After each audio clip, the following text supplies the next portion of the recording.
Welcome to Newport, Rhode Island, inside historic Cardines Field. It is NECBL Baseball on the NECBL Broadcast Network. I'm Quentin Pelzel, and welcome to the Newport Gulls pregame show. Tonight, the Newport Gulls will be taking on the North Shore Navigators in an NECBL matchup, Coastal Division matchup. As for the Gulls, they are 7-1 coming into this game. Yesterday they were off, but 2 days ago they were able to sweep a doubleheader against the North Adams Steeplecats. Trent Farquhar had a 3-run home run in Game 1. That highlighted the Gulls' offense. And then in Game 2, Ryan Andre, the hometown kid, continued his dominance to start the NECBL season. Still has not given up an earned run in 10 innings pitched. As for the Navigators, they lost last night. They gave up 12 runs to the Vermont Mountaineers. They are 2-6 on the season, so they'll be looking to get back on track against the Gulls. We've got interviews with players and coaches coming up. Stay right here on the Newport Gulls pregame show on the NECBL Broadcast Network. Welcome back to the Newport Gulls pregame show. I'm Quentin Pelzel. I'm here with Jacob Burley, catcher for the Newport Gulls. And Jacob, you had a great season at Brown this past year. Take me through how that season went for you. It started off rough. We went down to Georgia State, and we got some homers hit off us. I think there was 13 home runs in that series or something like that. Had a lot of freshmen coming out of the bullpen. So overall for the team, it was a pretty tough year. But I always say when something like that happens, it builds character. You have to, in order to come here and win our first 5 games, it's okay to go and have a tough season like that. But I think for me, the biggest thing from the season was just the leadership perspective that I got. Have 11 freshmen on our team, which was an insane amount of freshmen for us, and just learning how to kind of manage personalities and try and get guys all on the same page. I think that's the biggest takeaway I had. And one of your teammates, Santosh, got him. He's also here with Newport, and you got to actually catch him last game. How was that for you? You caught him obviously during your regular season at Brown, but how is that for you catching him here in the NECBL? Yeah, no, that was awesome. It's always fun to play with your teammates from school, in the summer, because it's just a completely different environment. Cardines is completely different than our park back at school. But it's just awesome to see him, having success, having him, have fun with the guys, hanging out. And I'm just happy that he gets to actually experience it now and not just listen to me talk about how much fun I had last summer here. So it's been great, yeah. And then in pregame, I know the fans didn't see anything pregame, but I saw you out here with your shoes off, barefoot on the grass. Is there anything to that? Is there something psychologically, physically for you? How does that help you get prepared for the game? Yeah, so it's both. It is psychological and it's physical. Physically, it all starts with your feet. So me getting here, taking my shoes off, getting my feet on the ground, it's called grounding. And actually a lot of people kind of practice this. I don't know, not really that big into it. I just think it feels nice. But yeah, so one is to kind of get the feet warm, get them going. But 2 is also beautiful day. It was 75 degrees, sun was out. And I just kind of had some iration playing on my phone. I was drinking a Coke, just kind of strolling around the park, just kind of taking it in, relaxing a little bit before we got started. Sounds like you got the life. Yeah. But so this is your second season now with the Gulls. Obviously, you had a really good season last year for the Gulls. What are you looking to improve on here as you get prepared for going back to school ball in the fall? Yeah, personally, I'm definitely my focus is at the plate, trying to limit my strikeouts, trying to put the bat on the ball. But from a team perspective, last year we had a great regular season, won the Coastal Division, and then we lost our first playoff game. We got kicked out early, and to the Newport Gulls management, winning this Champions League means a lot. And I kind of I think it's tough in summer ball a lot of the times. Guys, it's a long summer. They've been playing for months. They're tired. And by the end of the summer, they kind of just want to go home. I think the biggest thing for me is trying to rally everyone to want to win the NECBL championship as much as I do, as much as Chuck and then Patsos want to win. So I think that's the biggest thing for me is trying to get everyone on board to take this thing all the way, and then take the success we have here, take the things I learned here, and take them into next fall. I'm actually going to Johns Hopkins next year, and they have a chance at winning a national championship every year at the D3 level. So trying to win a championship here and take the things I learned from that championship run to the next one. Well, Jacob, thank you so much for your time. Good luck on the season. Good luck, obviously, in the future. We'll talk again, yeah. But thank you so much. Appreciate that. That was Jacob Burley. You can catch him. He's in the starting lineup tonight for the Gulls, starting catcher for Newport tonight. So we'll be back with more on the Newport Gulls pregame show. Welcome back to the Newport Gulls pregame show. Quinton Pelzel here. I'm alongside Nico Brini, outfielder for the Newport Gulls. And Nico, coming off of your first collegiate season at UConn, take me through how that season went for you. How was the transition from high school to college? It was a good transition. I thought I made it well in the fall. The hardest part is, you're out here, your skills are there all the time. The hardest part is just the consistency. Pitchers won't miss their spot as much as they did in high school, so you have to really jump on the one ball you might get that whole at bat. So that's probably the biggest difference I saw. And this is your first season now with the Gulls. What are you looking to get out of this experience here playing in Newport? I'm looking to just see as much talent as I can, get as many at bats, and just work on a few things in my swing to get some real consistency going into my sophomore year. And then personally, do you have any goals coming into this summer season in terms of, just like you mentioned, like maybe your swing or any personal statistic that you're looking to accomplish? Nothing specific with numbers. I'd just like to be able to be playing well, and probably the only thing is I'd probably have as many stolen bases as I can. That's probably one number I want. Awesome. Thank you so much for your time. Appreciate it, Nico. That was Nico Brini, outfielder for the Newport Gulls. We'll be back with more on the Newport Gulls pregame show.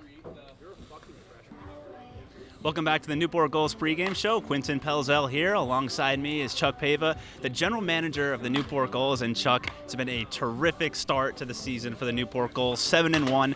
What has impressed you so much about this team, or what has caught your eye about this team early on in this season? Well, first of all, they're very talented group of kids.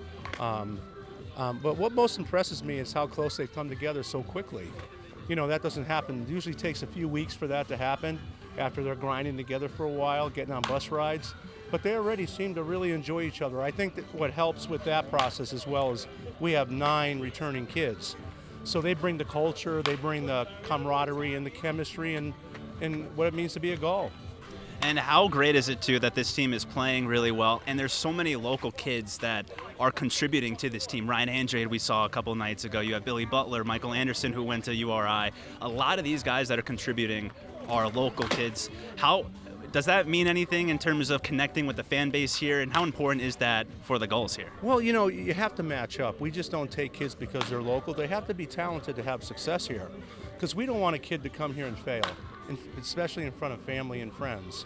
So we really focus on getting a kid who can compete here for the Gulls, particularly if he's local. And every kid we have on this team that's local is very good. Very good. Our 2 pitchers, Caleb Lees and Ryan Andrade, impressive kids. And those other kids are really good players, so we're fortunate. Yeah, Ryan Andrade still 10 innings now, has not given up an earned run. And now for the fans here, last question. Fans have been great. I know we've gotten a little bit of some bad luck with the weather, but opening night we had over 2,000 fans in attendance. Like that's amazing, especially in the NECBL here. And I know the fans, they love it here. What has the impact of the fans meant to the Gulls, not only this year, but in years past as well? Well, listen, if you're a baseball player, there's nothing better than playing in front of a packed house, okay? And at Cardines, it feels like it's 40,000 people in here because they're right on you. So for these guys, they love it, and that's kind of the advantage of playing in Newport. You get to play in front of a big crowd. You get to play in front of a passionate crowd. They love their goals. But these kids, ironically, have not seen it yet because we have not really had our summer weather yet. And here we got another night like the last 2 games where you're getting a chance of rain. So some people are going to look at that and go, I'm not going tonight.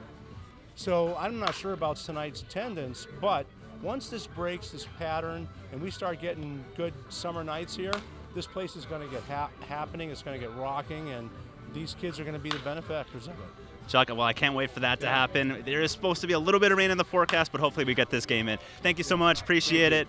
Good luck tonight, and good luck the rest of the way. We'll talk again soon. Thank you so much. That's Chuck Pava, general manager of the Newport Gulls. We'll be back with more right after this. Welcome back to the Gulls pregame show. Mike Basile alongside infielder Colby Branch. And Colby, first off, a phenomenal season at Baylor. How'd you pull that together at such a young age as just a freshman? It was a fun year. It was a good year. A lot of faith in the coaches and everything. So it was good, and just put it together. Had faith in my teammates and myself. So it was good. And coming to Newport for some summer ball, off to a hot start already. Do you feel like you kind of just made the switch rather quickly, seamlessly almost to say? Into Newport? Yeah, it's awesome up here. I love it. I mean, we've been to the beach a little bit, and so it's awesome hanging out here. It's cool, and get to swing wood bat again, so that's nice. yeah, so it's a good transition. And 7-1 off to a hot start, obviously. What do you kind of make of that, obviously, in a long season? How important is this hot start? We got a good squad. I mean, I don't know if you've been watching, but we got a good squad, and getting off to a hot start is always great, and get some momentum rolling into the next games, pick up as many wins as possible. And with the pitching playing it like it is, I mean, ERA way low early in the season. For you guys as hitters, how much easier does it make it on you guys? Way easier. I think we had all the games except for one maybe below 2 runs, something like that. And so when you go up to the plate, it's a lot easier, and you can score as many as you want. Colby, thanks for joining us. Good luck today, and good luck the rest of the way. Yeah, thank you so much. We'll be right back on the Gulls pregame show. Welcome back into the Gulls pregame show. Mike Basile alongside head coach Frank Holbuck. Coach, obviously talking about it, really good start, 7-1. Pitching's been the key for you guys, but on the hitting side of things, getting going there as well. What's been the key to the hot start for you guys? Yeah, like you said, the pitching's been pretty good, except for that one night out in Danbury, which has stabilized things. You know, the office, just pretty much like the league, I think everyone's adjusting to wood bats. Guys are trickling in from, either not playing for a couple of weeks or playing a ton and maybe being a little tired. So the bats usually take a couple of weeks to come around, and as the weather warms up, you start to see the offense is starting to catch up to the pitching. So I don't know if you call it an elephant in the room, but it's definitely a bit of a problem. All the talent on the team, getting these guys in the lineup and the pitchers in, how tough is that on you? Yeah, the pitching's been not as tough early, just because figure out who's available every day, and so far it's been a couple guys that have been on the board each day. With that being said, we have some more arms coming in later this week, some good arms, and it creates for not as many games over the course of the next 6 or 7 days. So it'll be tougher with them. Positionally, it's been a bit harder. 19 quality baseball players. We've been trying to alternate as much as we can while also playing matchups and giving us a chance to win. So it's definitely something that we think of every day and manage, but it's a good problem to have. And 7-1, obviously really early in a long summer season. What do you make of this start? It's a good start. It's better than a 1-7 start, but it doesn't really guarantee much of anything. So just hopefully the guys can keep playing well and continuing to play their best each day. And I think if we do that, we'll tend to win more games than we lose. Coach Frank, good luck today, and thank you so much. Thank you. Appreciate it. We'll be right back on the Gulls pregame show.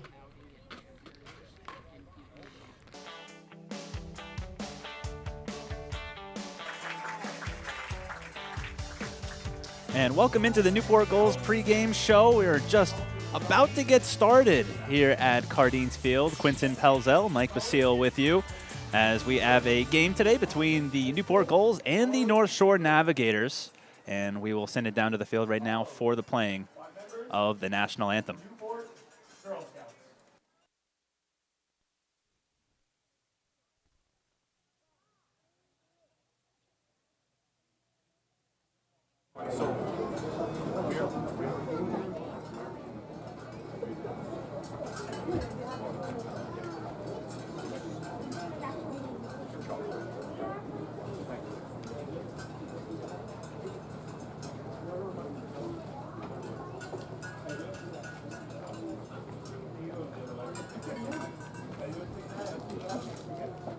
And here to sing tonight's national anthem is the daughter of Stop and Shop Charitable Giving and Community Relations Specialist Cindy Saylor, Beatrice Saylor.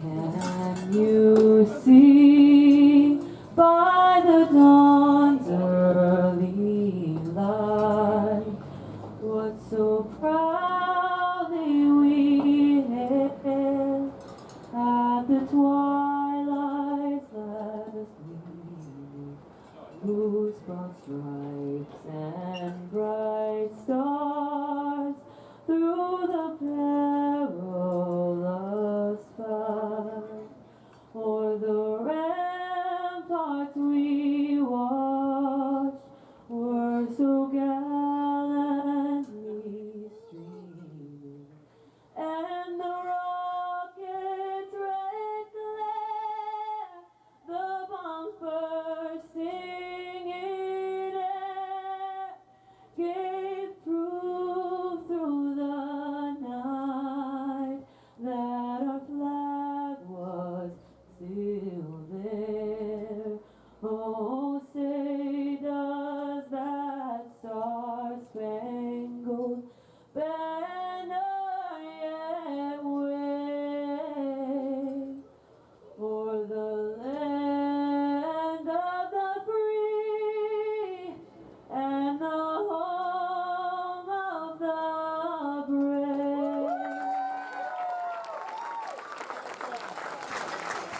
And a terrific rendition of the national anthem as we are just about set to go. And Mike, right before we go to break here, the Gulls are now, they've won their last 2 games after that loss against Danbury. They were able to sweep the doubleheader 2 days ago. What are you expecting to see from them in today's game?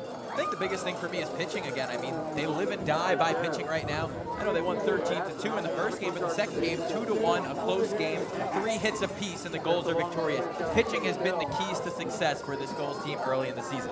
Yeah, so we'll get into that, and we'll introduce Rich Rosa, who is the play-by-play voice of the North Shore Navigators. When we come back, we're going to take a very quick break, and when we do come back, we will have baseball here at Cardines Field. First pitch is going to be coming right up momentarily as the pregame ceremony is just about wrapped up here at Cardines Field. The weather is a little iffy for game time, so don't know how much we'll get in, but it does look like we are at least going to start the game here.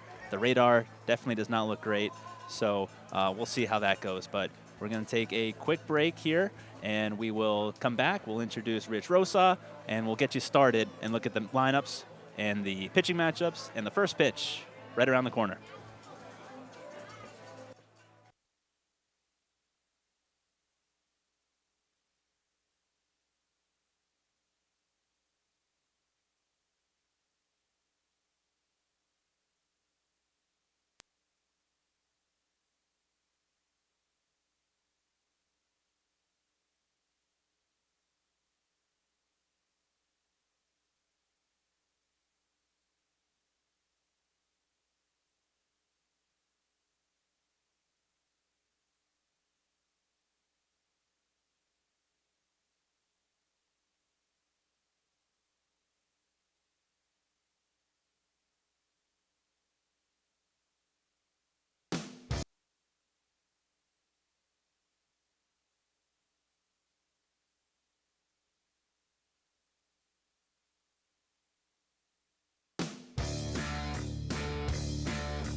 And welcome back to Cardines Field as we are just about set for first pitch. The Gulls waiting to take the field. Quinton Pelza with you, along with Mike Basile, and the play-by-play voice of the North Shore Navigators, Rich Rosa. Rich, great to have you here. And for the Navigators, they have lost now 5 in a row. A tough loss last night against the Vermont Mountaineers. What did you see from them in that game? Well, they started off strong early. They had 3 runs in the bottom of the first, and then they gave up 6 unanswered to Vermont. The struggle has been the pitching in relief. The bullpen, that's been really their issue. The Stars go 4 or 5 innings, but then they struggle when they have to call the bullpen. Bullpen guys usually only going 1 inning, but they have blown leads in 3 of the 5 games during this losing streak. Navigators now 2-6 coming into this game, and for the Navigators, this is a Coastal Division matchup against a highly touted team, the Newport Gulls. 7-1 coming into this game, and for the Navigators, what are you expecting to see from them going into this game against the Gulls for the first time this year? Well, they know that this game is critical. They are 0-4 in the Coastal Division. They have lost twice to Martha's Vineyard, twice to Ocean State. They know that they want to get back on track. They want to have to do it and play the best team, and it's right now that's the Newport Gulls. And for the Navigators, I'll have you read the starting lineup. They have a very good offense, starting with Peter Miservi, who is 6th in the league in hitting. Absolutely. So batting first for the Navigators, number 1, Peter Miservi. Batting second, number 16, Brendan Jones. Batting third, number 37, Jake Berger. Batting cleanup, number 23, Evan Griffiths. Batting 5th, number 9, Jake Jarrell, who is DHing today. Batting 6th, number 6, Henry Kazmar. In the 7th spot, number 10, Stan DeMartinez III. Batting 8th, number 42, Tommy O'Connor. And in the final spot, number 22, Matt Chattel.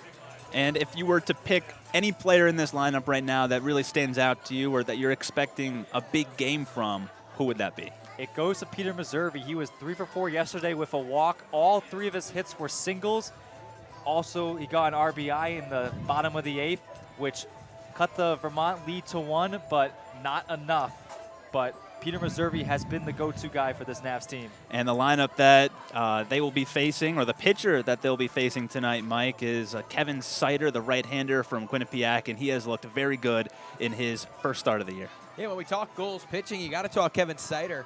Quinnipiac, real solid school, and he's transferred over really nicely to summer ball here as he's looked good early. And we talked to Coach Frank Holbrook in the pregame, and he said the pitching has been the key to success. The hitting's gotten going at times, but you win games on the mound, and Kevin Sider's been a big part of that. Yeah, the Gulls right now, they are first in the league in hitting with a .257 batting average. They're also first in the league in ERA, so 2.28 earned run average for the pitching staff. The starting pitching has been a huge part of that. We obviously saw the bullpen in the doubleheader game a couple days ago. The bullpen has been great, but really the starting pitching has been amazing as the Newport Gulls have taken the field. There's a look at Kevin Sider, the right-hander. As Mike mentioned, he's 1-0, and he has 9 strikeouts in those 6 innings pitched. Pitched a very, very good game in his first start of the season. Defensively for the Newport Gulls, they're going to be going with Slate Alford at third, Colby Branch at short, Trent Farquhar at second, Sam Coulsigam, he's at first base. Left to right in the outfield, you got Dakota Jordan, Anthony D'Onofrio, and Tyler Hare in right. Jacob Burley, who we saw in the pregame, he is going to be behind the plate catching Kevin Sider for tonight. Tell you what, guys, when I first got here at Cardines Field, it was a few hours ago, and the sun was out. It was about 75 degrees, but since then it has slowly deteriorated into cloudy weather, a huge breeze, and slight rain. And Mike, you just took a look at the radar. Does not look promising, but we're going to try to get this one in. We're hoping so. I mean, it's a Friday night in Newport. There's no place you'd rather be than Cardines Field, and it's unfortunate we've been riddled with bad weather early here in the Newport area, but turn it around and let's talk some positives. That Gulls infield is scary good. On the left side, you have Alford and Branch. Unbelievable freshman at Baylor, and Alford has just been phenomenal early in the season and a mainstay in the Mississippi State lineup this past season. Trent Farquhar, accolades throughout the season to his name at Mississippi State. Now about Glassingham at first. Second team All-American. I mean, Burley behind the plate, steady as a rock, and Sider on the mound already 1-0. I mean, scary for the Navigators on the other side of things there, Rich. Yeah, for the Navigators, they got the talent. They've got people from good schools. It's just a matter of them gelling. And we saw that in the first 3 games of the season where this team, they found ways to bond, get along. They've done it on the field. The hitting has been good. We have guys that are batting 200 or better, but we're going to see how it all comes together, especially when they're in a 5-game losing streak and trying to get out of that slump. Yeah, Navigators right now 2-6 coming into this game, but that's really the key. It's just how well these guys can gel together. A lot of different faces from different teams, and it's tough to get the chemistry down as we are underway here at Cardines Field with a first pitch at 6:36. Kevin Sider with a fastball outside to Peter Meservy, and we are underway. 69 degrees at game time here in Newport as the pitch is chopped up the middle. To his left coming in is Branch, and he'll throw out Meservy, 1 away. Exactly how you drew it up for the Gulls. A little ground ball to Branch, short-handed at short over to first. No problem at all as we take another look here. Look at that ball, took a bad hop on Branch as he got it on the backhand. Threw it over to first, no problem. 1 away, a quick start for Sider. Out of the windup, and first pitch to the left-handed hitter, Brendan Jones, is in there for strike 0-1. If you didn't see Kevin Sider in his first game, he does sit in the low 90s, has a really good breaking ball and an off-speed pitch that he occasionally goes to. Had 9 strikeouts in those 6 innings. That pitch is outside. Sider's last start came on June 9th against Vineyard. The Gulls won that one 10-1, and he just cruised with a very dominant 6 innings, gave up 1 run. That breaking ball is in there, 2-2. Jones batting .300, 6 hits so far on the season, 1 for 3 back on June 14th against Ocean State. And he punches out there, caught looking on a fastball on the inside corner. First strikeout of the game for Sider. And Quinton and Mike, 2 quick outs for Newport. You don't want to let Sider get in a rhythm. He said he sits in that low 90s, then he can fool you with a nice off-speed piece. He's really dangerous out on the mound, but so is Jake Berger. Got to see him throughout his collegiate season. He's got some power to his name as he nearly wore that one. Left-handed hitter is Berger. Had a bit of a slow start here, Rich, but can really get going at any time. He's hitting .210 early in the season, but I say you got to at least wait 10, 15 games till average starts playing any type of role in stats. Didn't play yesterday. He scored 2 runs 2 days ago against Ocean State. He had 1 hit. But trying to get back in the rhythm, he has drawn 12 walks this season so far. Yeah, that's the name of the game, getting on base, and hopefully the guys behind you can get you around to score. Here's the 1-2, fouled back as Sider's coming with the heat. 92 miles an hour on that fastball. As Mike mentioned, Berger from Harvard hit .292 this past year with 6 home runs, 25 runs batted in. Played in 43 games for them. Outfield straight away, out of the windup, and the pitch is going to be in there at the knees for a called strike 3. So back-to-back strikeouts for Sider, and a 1-2-3 inning to start his evening. We'll head to the bottom of the first, 0-0, and the Gulls coming up. You're watching the NECBL Broadcast Network. PACE is a health plan that lets mom live at home and gives her the care and support she has to have. PACE has been a real lifesaver for her and for me. Contact PACE, the statewide health plan for aging well at home.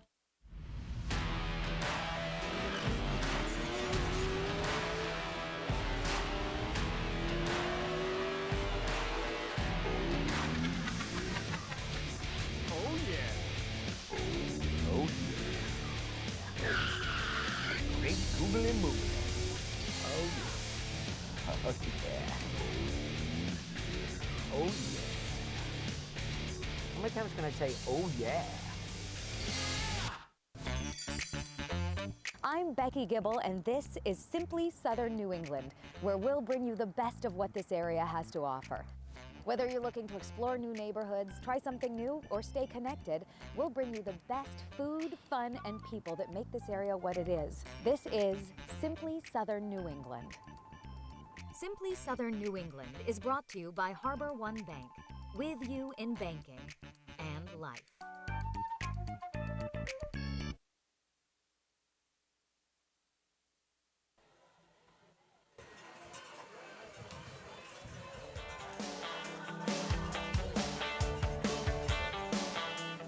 And welcome back to Cardines Field as the Newport Gulls will come to bat. 0-0 as Kevin Sider went 1-2-3 in the top of the first inning. Quinton Pelzel, Rich Rosa, and Mike Basile with you. Gulls coming back for the first time. They will lead off with Anthony D'Onofrio and then Dakota Jordan. Trent Farquhar will bat third, followed by Sam Kulisigam, Colby Branch, Slade Alford, and then Michael Anderson, Tyler Hare, and then Jacob Burley in the 9th spot. And the guy who they're going to be going up against, Rich, is Braden Clark. Braden Clark getting his 2nd start on the mound this season. Picked up the win in the 7-1 win over Keene just a week ago, where he pitched 5 innings, giving up no runs, only 3 hits, struck out 6 batters. 10-2 record at Salve Regina this past spring. He had 10 wins, which was tied for the most in the Commonwealth Coast Conference. Yeah, I was just going to say, from nearby Salve Regina, as Anthony D'Onofrio, the left-handed hitter, is now down in the count, 1-2. Quinn, this is a player who's really impressed me for the Gulls early in the season. 6 for 14 early, a home run, 3 ribbies to his name, batting in the leadoff spot. I mean, seems to always get on. Oh, he's been great. Slaps that one to the left side. Third baseman Berger circles, throws, and he just got him by a step. Nice play by Berger over at third, 1 away. Real strong throw by Berger Riches. That's that good Harvard arm there over at third, slinging down over to first base. And, you know, we're on the goal side here, but when you see these guys play during the season, it's hard not to root for them a little bit as well, you know? Yeah, it's when you look at Berger, he just has a good arm. He's just able to get that throw to first. Knows he has time and just makes it work. Yeah, really nice play there by Berger, and the first pitch to Dakota Jordan is fouled back 0-1. Dakota Jordan entering play today with a .444 batting average. That is first in the NECBL. He has had a great first week and a half. The rising sophomore was a true freshman this past year at Mississippi State. Played in all of their games. Was a freshman All-SEC team, second team freshman All-American. Let's not forget NECBL Player of the Week for the first week as well. Just so many accolades. He's getting everything, and his best game was back on June 11th against Vermont, where he had 3 hits and scored 3 runs. And that pitch is in there. 2-2 now. He had a 5-game hitting streak snapped a couple days ago against North Adams in game number 2. Looking to get back on track here against Clark, and Clark throws it by him. Looked like it was a fastball there, and first strikeout for Clark, 2 down. Good pitch from Clark, getting Jordan to swing through it. I think Jordan was sitting off speed there. It looks like Clark humming right in at about 88 to 89 miles an hour early on that fastball. 7th K for Clark on the season. He's looked sharp. First pitch to Farquhar is fouled back 0-1. This is a very good Newport Gull offense. As I mentioned in the pregame, they are first in the league in batting average. So Clark is going to have to really dot the corners. Not an overpowering pitcher, but he's going to have to rely on that command of the fastball and then mix in that breaking ball too. It's going to be big, keeping the Gulls off their toes here, and it looks like he's doing that early. I know he's only seen 2 batters, but that curveball to Farquhar there was nice. As a team, Gulls are batting .257. Trent Farquhar, a big part of that. He's had a great start to the season as well. Had a 3-run home run in game 1 of the doubleheader a couple nights ago, and he reaches for one, lifts one to shallow left. On comes the left fielder, Griffiths, and he makes the diving catch. Nice play by Evan Griffiths. So both teams go 1, 2, 3 in their first at-bats. We'll head to the second. No score here at Cardines.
I'm Becky Gibble, and this is Simply Southern New England, where we'll bring you the best of what this area has to offer.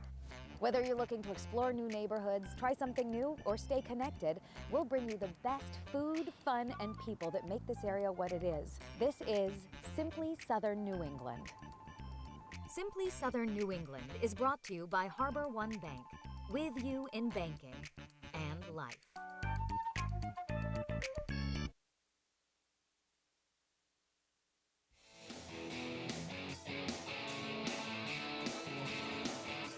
And we're back at Cardines Field. Kevin Sider back to the mound for his second inning of work after sending down the Navs lineup 1, 2, 3. Evan Griffiths, who ended the bottom of the first with a diving catch to rob Trent Farquhar of a base hit. He steps to the plate. Quinton Pelzel with you, along with Rich Rosa and Mike Basile bringing you any CBL action on a Friday night with the Newport Gulls wearing their home alternate jerseys, the bright orange with the white lettering. And that one is chopped up the middle. To his right is Farquhar on the backhand, bobbles it, picks it up, and throws to first, not in time. So Evan Griffiths will reach on the error by Trent Farquhar, who normally is a very sure-handed second baseman. So that certainly out of the ordinary for Farquhar, but it is the first base runner of the game for the Navs. I'd be curious to take a look if they're not going to rule that a single there. Nope, they ruled it an error right on cue. It's a tough play up the middle there. That's for me, who played second base, that's a tough ruling. That's a tough ruling. That's a tough play on your backhand. You got to make a quick throw. I think if you're going to talk to Farquhar after the game, he'd probably say that he should have had that. 100% he would. 100%. He was trying to field it on the hop and just couldn't get to it. So Griffiths at first, Jacob Jarrell the batter. Batting DH tonight. Shallow center field, on comes D'Onofrio. He'll get there to make the chest-high grab. Back to first base is Griffiths, one down. And we talk about D'Onofrio at the plate all the time, but how about the field that he can cover in center field is phenomenal. With Jordan in left as well and Hare in right, that outfield is covered with a ton of speed here in Newport. And it's not an easy outfield to navigate, Rich, if you take a look in right center. No, it isn't. And from our vantage point, you got a lot of fielding mesh and you got the fence, so it's hard to see right field from where we are. Yeah, there's actually a point and throw over to first base, and Griffiths is back. If the ball is hit down the right field line from where we are, it goes behind that building, which is technically still in play. We have really no clue. We're just relying on the cameras at that point once it goes into that right corner. As Sider deals a fastball high, 1-0 to Henry Kazmar, shortstop for the Navs tonight. Batting 200 and had 61 hits with The Ohio State University. A big year for him in his rookie season with the team. I was going to say that true freshman, you don't really see that very often, especially in a Power 5 school. Freshmen getting the majority of the starts, and not only just getting the starts, but excelling. Certainly has a bright future at Ohio State. Griffiths, decent-sized lead, the pitch high and outside, 2-1. And that's a little bit what we've seen with these Gulls pitchers, Sider and Andrade a little bit.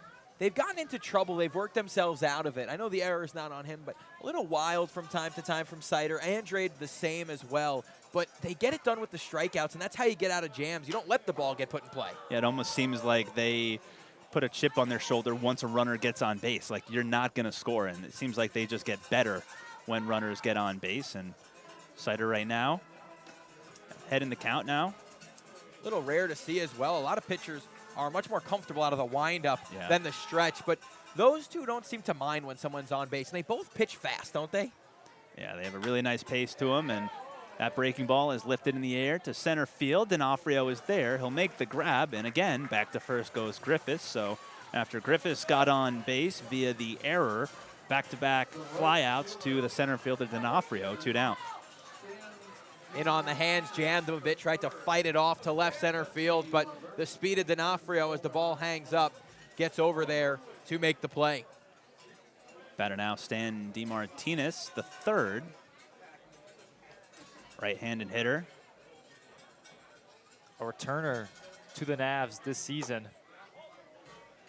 Ball high, 1-0. Played 36 games last year for the Navigators. Hit 191, no home runs, 5 runs batted in.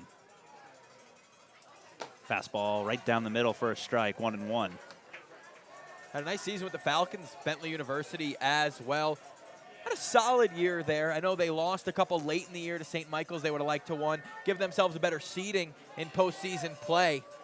Didn't make it all too far, but a good year for the Falcons all in all. They upset Southern New Hampshire in the first round of the NE10 playoffs. Nobody expected that. Southern New Hampshire was an absolute wagon in the NE10 this year. Sider comes set, and here's the 2-1. Swung on and missed, 2-2. Breaking ball from Sider. That was probably the best slider that we've seen from him tonight. So Sider now strike away from getting through the top of the second. as he comes set, slide step. The pitch is going to be on the outside corner. Strike 3 called. Third strikeout of the game for Sider.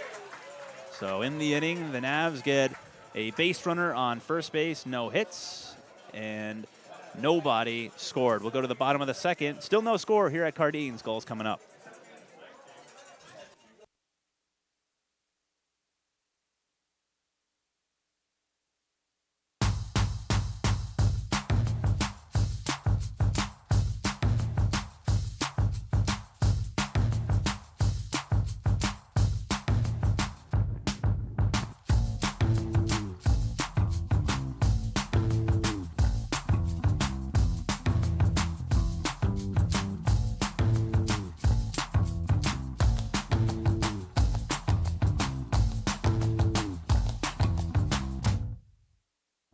PACE is a health plan that lets mom live at home and gives her the care and support she has to have. PACE has been a real lifesaver for her and for me. Contact PACE, the statewide health plan for aging well at home. I'm Becky Gibble, and this is Simply Southern New England, where we'll bring you the best of what this area has to offer. Whether you're looking to explore new neighborhoods, try something new, or stay connected, we'll bring you the best food, fun, and people that make this area what it is. This is Simply Southern New England.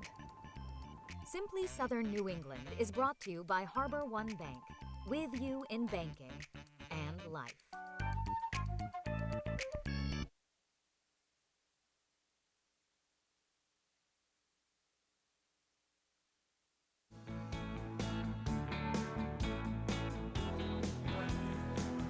Welcome back to Cardines Field. The umbrellas are out, but it's not really raining too hard. Still good to play some baseball, as the first pitch to Sam Colsigum is going to be outside. 1-0 as Braden Clark is back to the mound after retiring the Gulls 1-2-3 in the bottom half of the first. Another breaking ball that just missed 2-0. Catcher Matt Chattel kind of did a double take, thought that was a strike. You don't want to give Collassingham too far ahead in the count. And this one is slowly rolled up the middle, backhanded by Jones, throws on the run, not in time. Colsigum safe at first base. Probably will go down as an infield single for him. And the Gulls get their first hit of the game, a leadoff base runner. It just seems like he can get on base every way you want him to.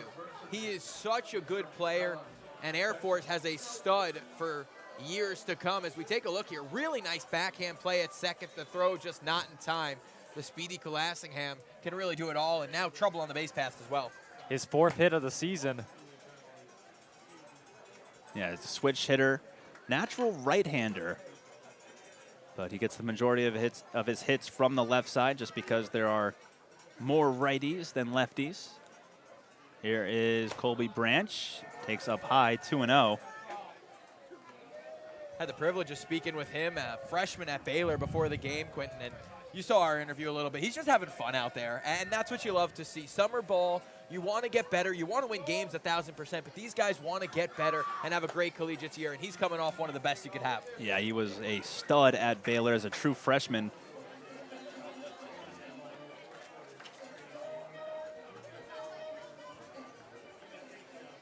Led their team in virtually every offensive category. Played shortstop there as he takes a curveball high, 3-1. So Colsigum at first. We'll see if he's on the run here on a 3-1. Good hitters count too.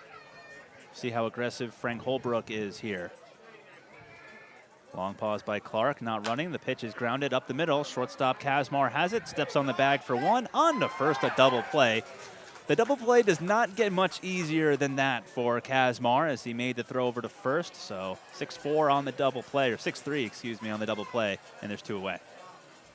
Well, Rich, you talk about tailor-made. It doesn't get easier than that. Play on the move, going towards second to first. Easy double play is a rare error from Branch at the plate. And Kazmar knew that when he stepped on the bag for one, he knew he had time to get to first to get that ball. And a perfect 6-3 double play, and just like that, 2 outs for the Newport Gulls. Yeah, I'll tell you what, Braden Clark looks pretty good right now. He's got everything going. Not an overpowering guy like we've said, but He's inducing soft contact by the Gulls. Even the hit by Colsegum to lead off the inning was an infield single that was rolled over. Seems like the pitchers are getting the outer edge here, and the batters don't like it, but they know they're going to have to protect that outside corner to the righties, inside corner to the lefties, and that's where Clark's attacking right here. The 0-2 is grounded off the bat, numbered to the pitcher, Clark. He'll run it about halfway, flip it over to first, and that'll do it for the Gulls here in the second. So through 2 here at Cardines, no score. We'll head to the third.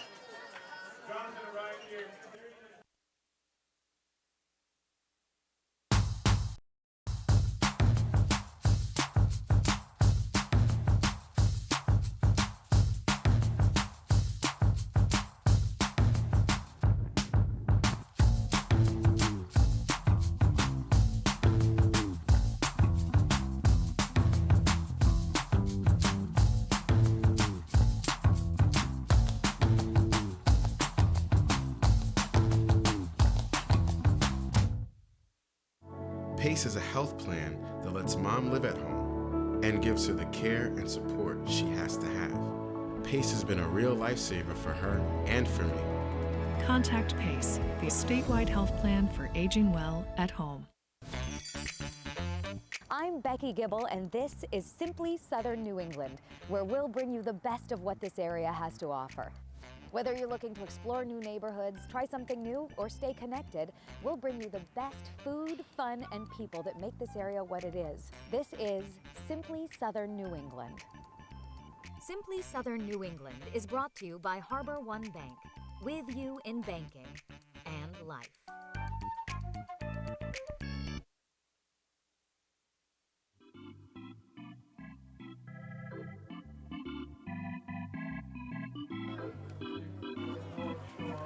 Back at Cardines as we head to the third fast-moving game. As Kevin Sider is back to the mound for his third inning of work, it'll be 8-9-1 due up for the Navigators as the rain continues to hold off for the moment. Sider out of the windup, and the first pitch to Tommy O'Connor is low, 1-0. Interesting now, you get to the bottom half of the lineup is when the lineup flips over, we'll see after you've seen a pitcher once, it's always different that second time around. That's when it's really tough on the pitcher.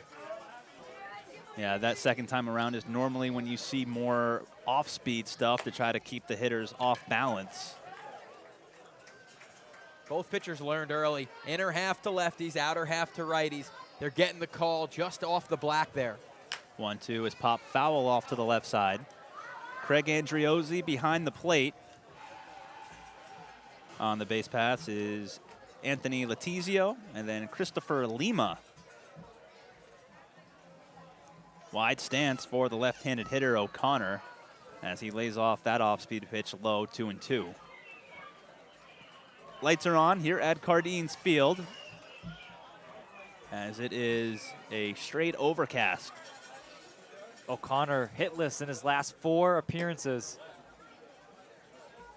Just 1 hit on the season for O'Connor, Rich. And that came against Keene just a week ago. Played in the Hamptons last summer. Swung on and missed, foul tip actually into the catcher's glove, strike 3. So that is strikeout number 4 for Sider, and there's 1 down. And Mike, you mentioned Sider. He had a good first start and pick up right where he left off. Sider and Clark check the radar, guys. They know there could be some rain coming. They want this game to go and move fast. They are buzzing through these lineups. I mean, they are in control of this game. And Sider working fast as he pounds the outside corner for a strike, 0-1 to Matthew Chattel, catcher for North Shore. Right-handed hitter, lays off a breaking ball, 1-1. Chattel from Merrimack, played in 27 games this past year, batted .268. 5 home runs, so he's got some pop from the right side as a catcher. He has the only Navigators home run, and that came in the season opener against Martha's Vineyard.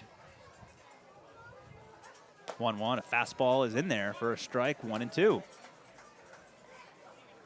Looks like both teams have the Bruce Bolt Nimmo Series batting gloves here. 1-2 is a little high, 2-2.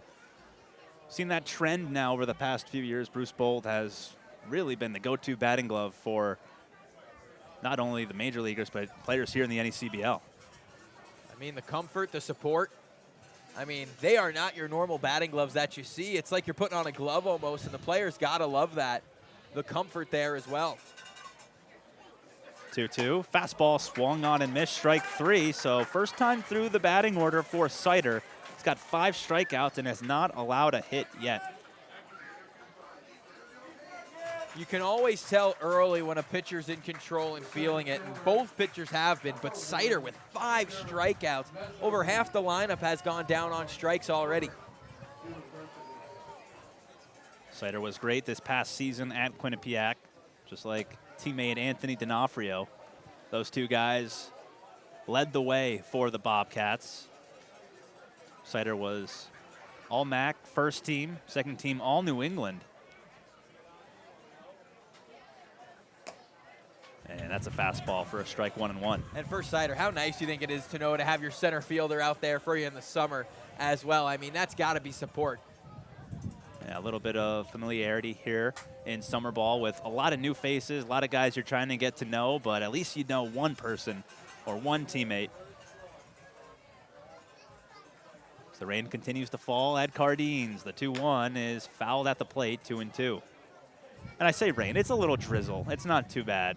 Not what the radar said when Mike was looking at his computer. It seemed like it was going to be heavy. Well, I just worry these winds are coming in pretty significantly from behind here, so you got to worry at what point is that storm going to come with it? Hopefully never. Here's the 2-2. And that's a little inside, 3-2. I think this is the first, it's either the first or the second 3-ball count that Sider has had. His command otherwise has been on point. Outfield straight away. And that 3-2 is lifted in the air to right center field. On the run is D'Onofrio, and he makes the grab. And that'll do it for the North Shore Navigators here in the third. They go 1-2-3 as Sider is through 3 scoreless without giving up a hit. We'll go to the bottom of the third here at Cardines, no score.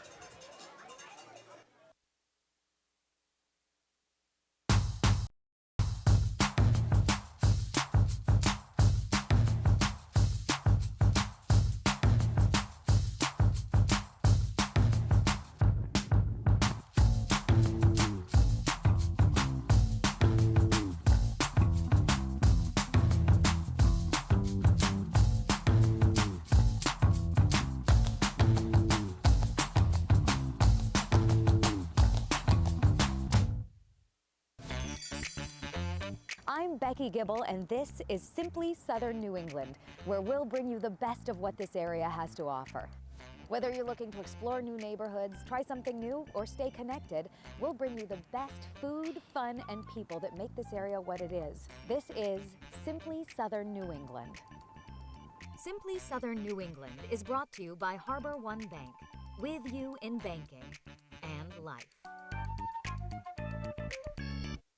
PACE is a health plan that lets mom live at home and gives her the care and support she has to have. PACE has been a real lifesaver for her and for me. Contact PACE, the statewide health plan for aging well at home.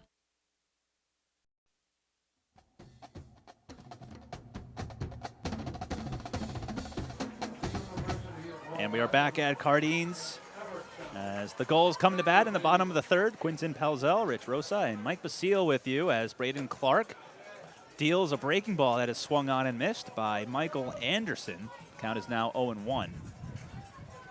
Michael Anderson in the 7-hole. How about the way he's hit for this team? Broken back, comeback, right back to the mound. Off of the backhand glove by Clark. Recovers and throws out Anderson. One down. Nice play by Clark. I just want to mention that ball might be a little slippery now as the grass is getting a little bit wet with the rain coming down.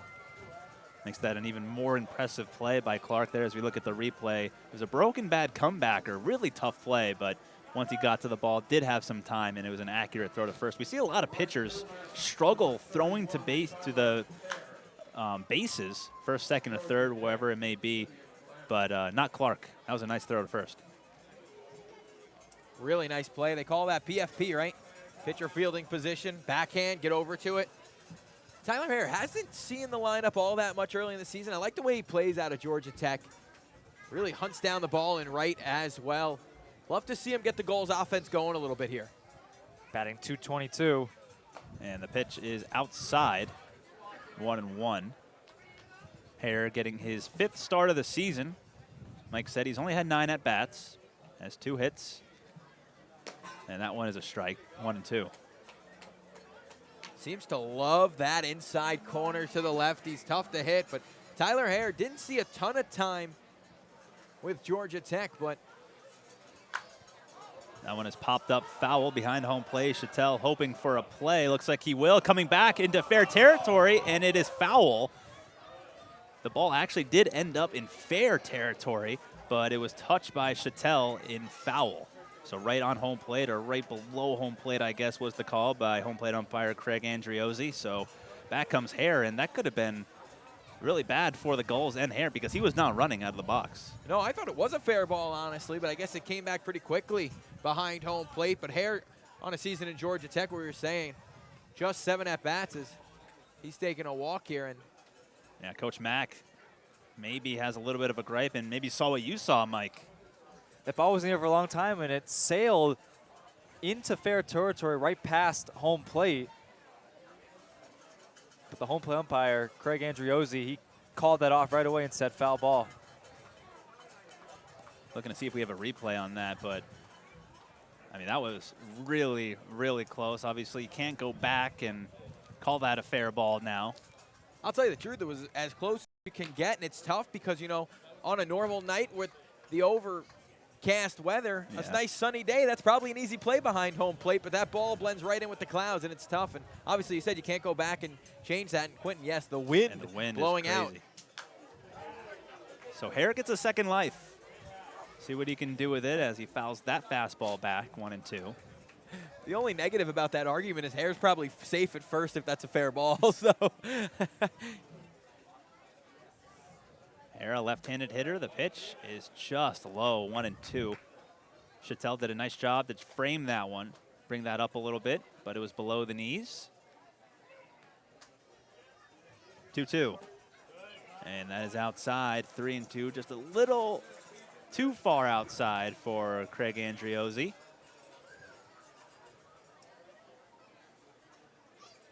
The full count pitch. Pop foul off to the left side. That'll go on to America's Cup Avenue. Hopefully not on top of a car. you never know on America's Cup on a Friday night, as that rain really starting to spin around a little bit here. 3-2 is a breaking ball. Strike 3 as Hare swings right through it. And Clark is making it look easy right now against the Newport Gulls. Second K for Clark, and he has 2 1-3 putouts, doing it on both sides. Yeah, he's been great so far. Normally by this point, the Gulls have gotten to the opposing pitcher with at least 1 or 2 runs, at least more than 1 hit, but this is the best a pitcher has looked against the Gulls in, I would say, the last few games at least, because Gulls come into this game red hot.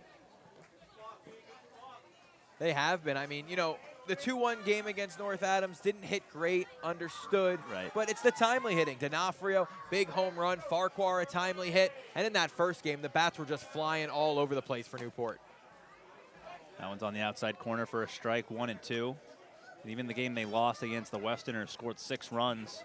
Probably should have scored more. They had a lot of base runners, were on base every inning, but could not get that big hit with a runner in scoring position. Another comebacker to the mound, and the third 1-3 putout of the evening. So Clark has faced the minimum through 3. He's looked great. We'll head to the 4th, no score here at Cardines.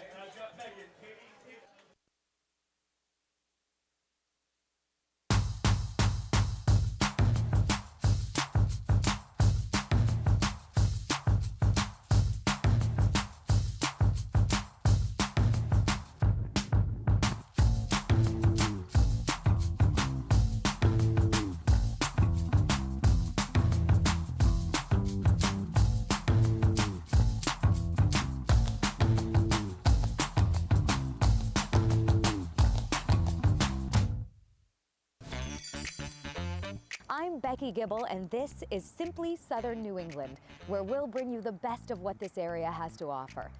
Whether you're looking to explore new neighborhoods, try something new, or stay connected, we'll bring you the best food, fun, and people that make this area what it is. This is Simply Southern New England.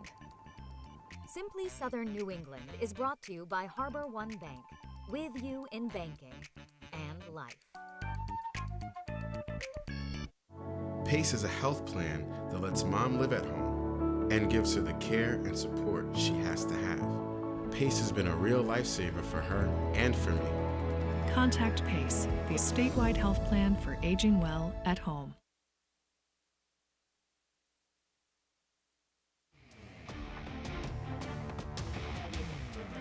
Back at Cardines Field, no score as we head to the top of the fourth inning. Quinton Pelzel, Mike Basile, and now going to hand it over to the play-by-play voice of the North Shore Navigators, Rich Rosa. Rich, take it away.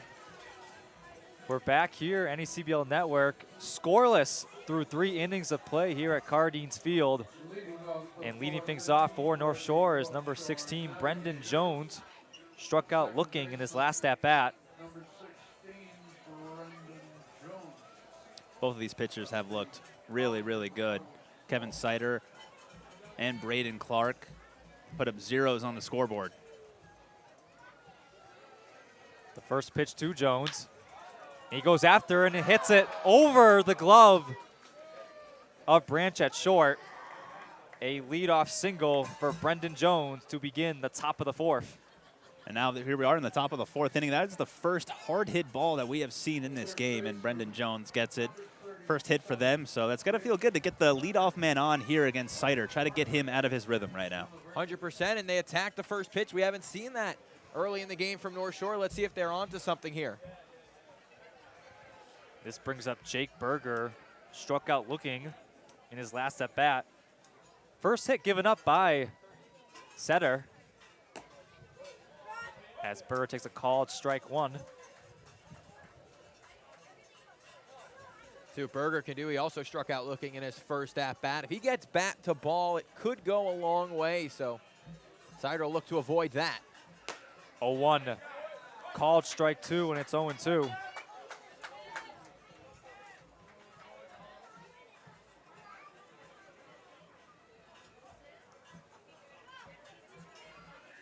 Sider 0-2. In the dirt for ball one, and it's 1-2. Good block from Burley there. That gets past him, the runner in scoring position, no out, but Burley knocked it down, keeps it in front of him. He's got a great arm, so no testing from Jones at first.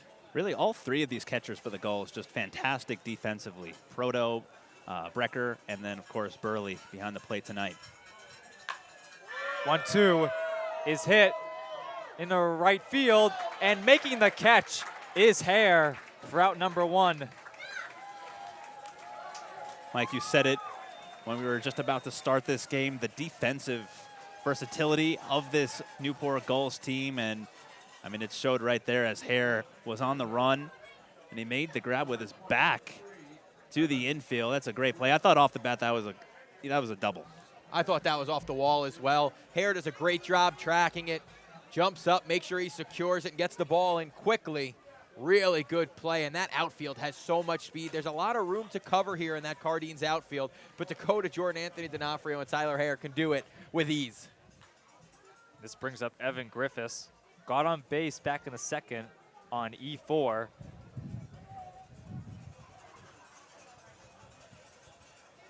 The 1-0.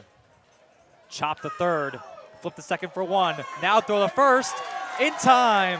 5-4-3 double play to end the top of the fourth. No score from Cardines Field. We'll be back on the NECBL Network. Chop the third. Flip the second for one. Now throw the first. In time.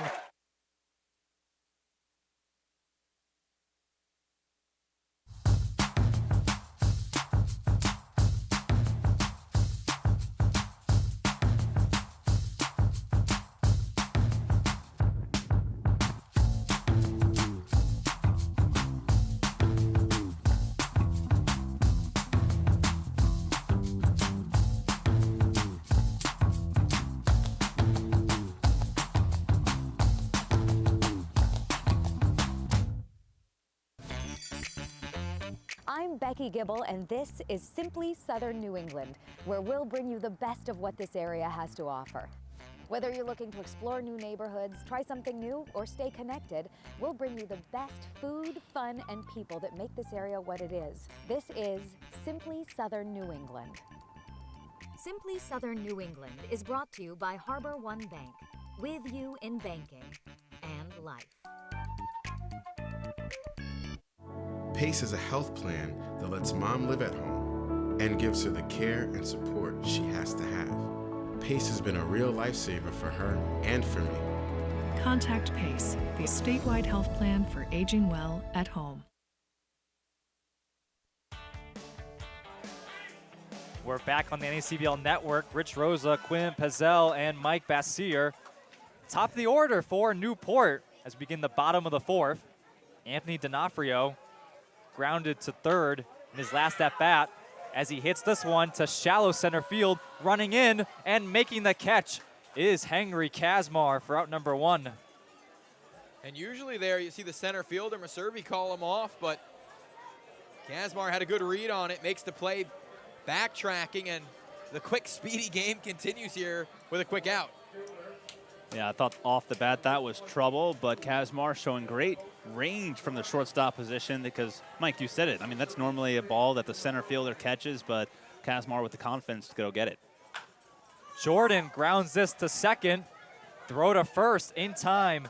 2 quick outs for Newport to begin the bottom of the fourth. That's now 7 in a row retired by Braden Clark. Right-hander from Division III, Salve Regina, just making it look easy against this Gulls offense. This is the easiest that I've seen a pitcher throw against the Gulls this year. And he's got to feel good. I bet he has fans here, obviously, with pitching at Salve all season. And with that being said, Rich, I mean, when you have that, you know that you're close to home. You want to throw your best, and he's doing that here. 0-1 to Farquhar. Called strike 2, and it's 0-2. Farquhar flew out to left field, and that diving catch was made by Evan Griffiths to end the bottom of the first. Now right back to the mound. Toss the first in time. 1-2-3 inning for Newport. And once again, this game is scoreless after 4. We'll be back from Cardines Field on the NACBL Network.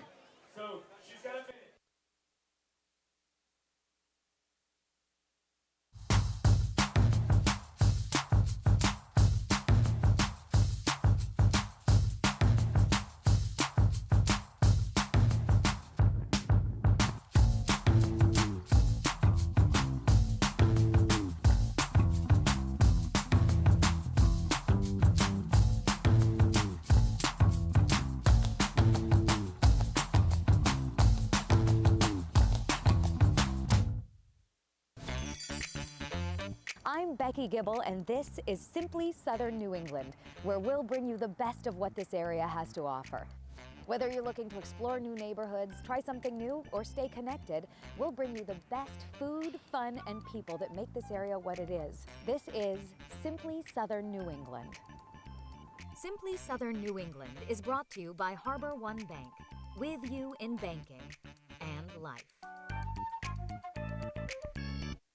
PACE is a health plan that lets mom live at home and gives her the care and support she has to have. PACE has been a real lifesaver for her and for me. Contact PACE, the statewide health plan for aging well at home.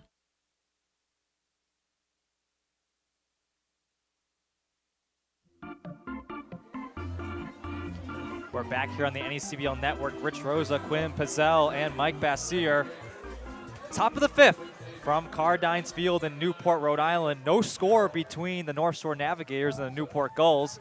Leading things off for North Shore is Jake Jarrell, the DH. Flew out to center field in his last at-bat as he takes a called strike 1. Well, the pitchers have a read on the umpire here behind home plate.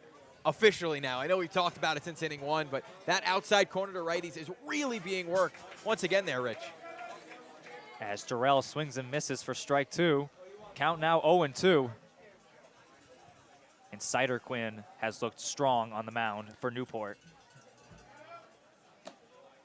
Yeah, I mean, he's been great. Even that fastball, too. I mean, that's exactly where you want to put it because home plate umpire Craig Andriozzi is giving them that call, and Sider just keeps going there. He's been great. Braden Clark has been great. Very fast-moving game here. Swing and a miss for strike 3. 1 out in the top of the 5th. 6 strikeouts now for Sider. I mean, he is in control, and on the other side, it's the Braden Clark show as well. I mean, this has been a fun one. I love a good pitcher's duel, especially when there's rain coming. First pitch to Kazmar is up high for ball 1. Kazmar flew out to center field in his last at bat. The 1-0 hit in the left field, and it's fair. Kazmar rounding first, and he stops at second. 1-out double for Henry Kazmar, his first hit tonight. Yeah, that one went into the dugout, so it was a ground rule double as soon as it goes in there. Umpire called the play dead, so a double. Really good piece of hitting. Go the other way, and that's a dead ball as soon as it's in the dugout, or he's thinking triple for sure there. Yeah, that was placed perfectly. Dakota Jordan playing off the line, so he had to run a long way to try to get to that one. And luckily for the Gulls, that did go out of play, like you said, Mike. First pitch to DeMartinez. Called strike 1. Struck out looking in his last at bat. First runner in scoring position for North Shore. No score here at Cardines Field in Newport, Rhode Island. 0-1, swing and a miss for strike 2, and it's 0-2. First runner in scoring position all day, Rich. As you mentioned, Mike, a pitcher's duel between Newport and North Shore. Coastal Division opponents. 0-2 is fouled off the catcher, Burley. DeMartinez stays alive. And it's fun to see the dynamic between these two pitchers. Sider, more of a power pitcher, has 6 strikeouts, doing it the power pitching way, and then for Clark, doing it the old-fashioned way, pitching to contact, getting soft contact, and only 2 strikeouts. So both ways are very effective. 0-2 from Setter. Grounded to first, and Kulasingham gets the easy out for out number 2 as Kazmar advances to third. And on the hands, just try to do something with it. DeMartinez just rolls it over to first base. And for DeMartinez, had a real good year at Bentley, hitting .318. As Kazmar, are they sending him back to second?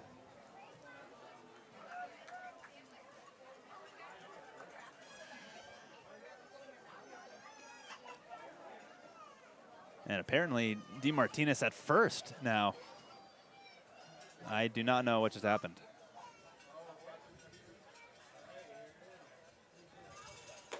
First pitch to O'Connor is up high for ball 1. And interesting how DeMartinez at first.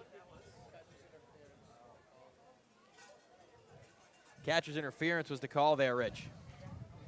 And now Navigators, runners at first and second, with 1 out in the top of the 5th. Don't really see that very often, but the catcher's glove getting in the way of the hitter, and you get a free base. As O'Connor swings and misses for strike 2, and it's 1-2.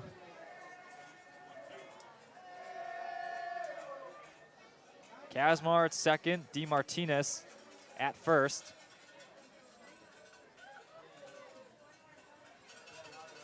One-two in the dirt for ball 2, and the count leveled at 2 balls and 2 strikes. First trouble we've seen today. See if Sider can get out of it here. He thought he was going to have a runner on third, 2 outs. Now he's got first and second, just 1 out. So we'll see the situation here.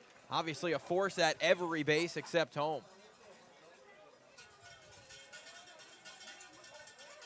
Two-two pitch from Sider. Just low for ball 3. Full count. Yeah, Yeah, that one just missed. Now it gets interesting here for the Navigators. And a huge pitch as we approach the midway part of this game. Sider steps off the mound, keeping an eye on Kazmar at second.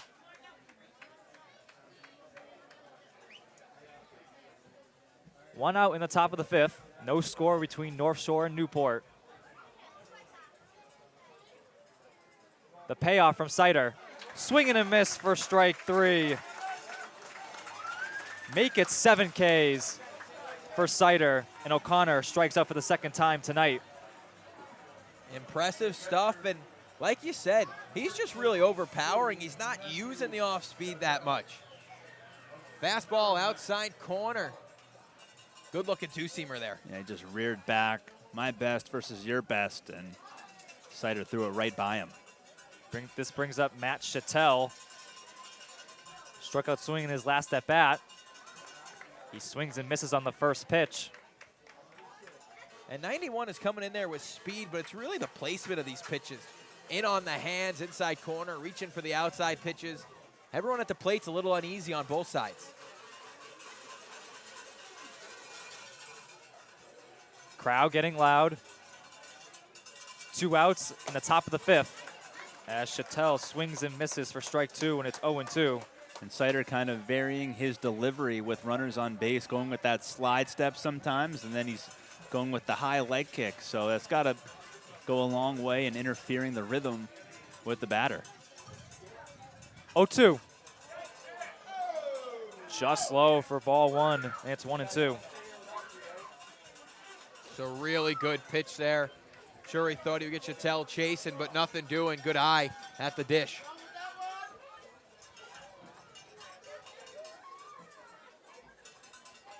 One-two pitch, swing and a miss for strike 3.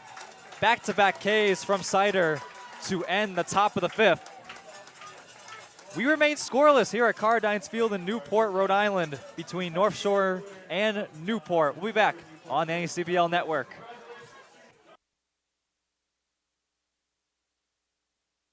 And this is Simply Southern New England, where we'll bring you the best of what this area has to offer. Whether you're looking to explore new neighborhoods, try something new, or stay connected, we'll bring you the best food, fun, and people that make this area what it is. This is Simply Southern New England. Simply Southern New England is brought to you by Harbor One Bank, with you in banking and life.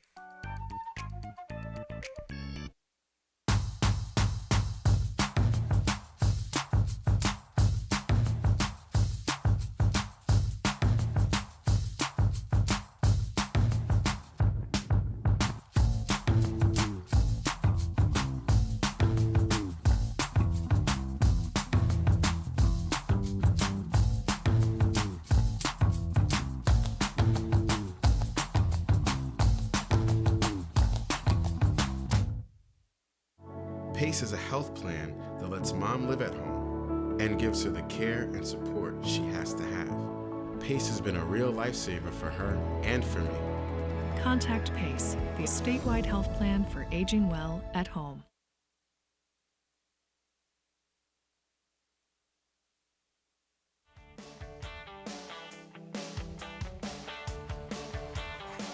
We're back here on the NECBL Network. Rich Rosa, Quinn Pazell, and Mike Bassier here at Cardines Field in Newport, Rhode Island as we get set for the bottom of the fifth. No score between the Navigators and the Gulls.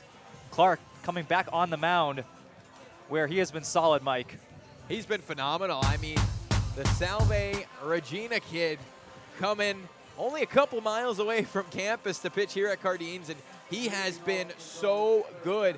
And like you said, Quentin, it's two different styles getting it done. It's I'm going to overpower you and just beat you. First, I got a couple tools in my arsenal, and I'm a little crafty too. Yeah, I mean, that's what makes baseball so fun to watch too, and that is the beauty of baseball. Two pitchers can have really good success by doing two totally different things. Sider, strikeout guy, and Clark, pitch to contact guy, and both extremely effective. And leading things off for Newport is Sam Colasingham. Had a single in his last at bat, the only hit for Newport. you're an Air Force fan, you've seen that quite a bit throughout the season. 100 hits back-to-back years. Phenomenal. A second-team All-American at the dish right here. Count now 2-1 to Coliseum.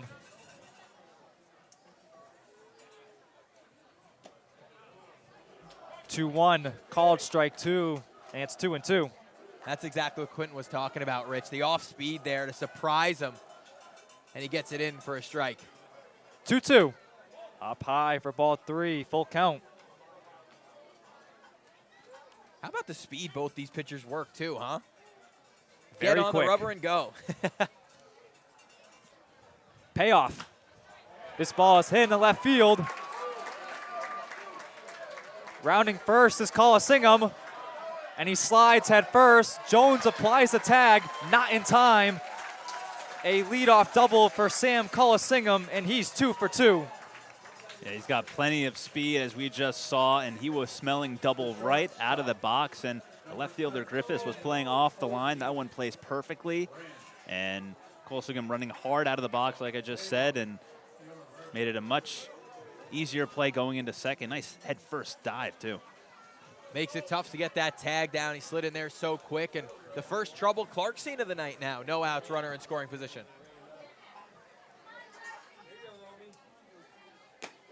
First pitch to Branch is outside for ball one.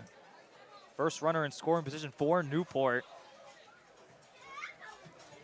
Question now is, who's going to get on the board first? We'll see. Branch grounded into a double play his first at bat, so he's probably got that in the back of his mind. Knows he wants a single here. This ball is hit. Up the middle, past the diving Kazmar at short.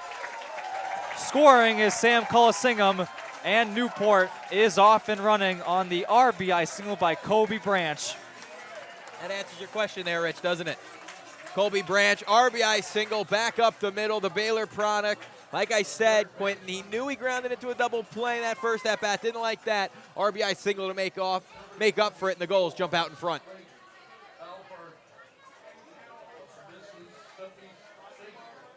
This brings up Slate Alford.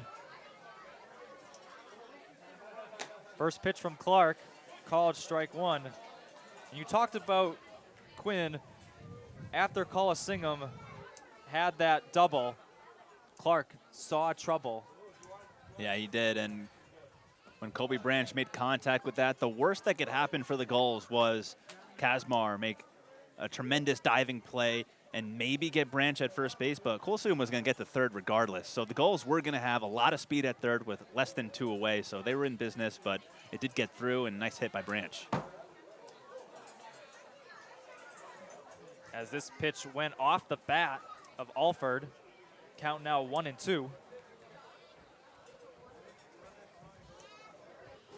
That's where pitchers run into trouble against the Gulls. There's really no weak spot in the lineup right now with how everyone's hitting. You get through Branch, okay, he's standing on first, and then it's Alford right behind him. Anderson, who's hit good early, so a lot of trouble in this lineup. This ball is hit foul to the right of us here in the press box. Alford stays alive.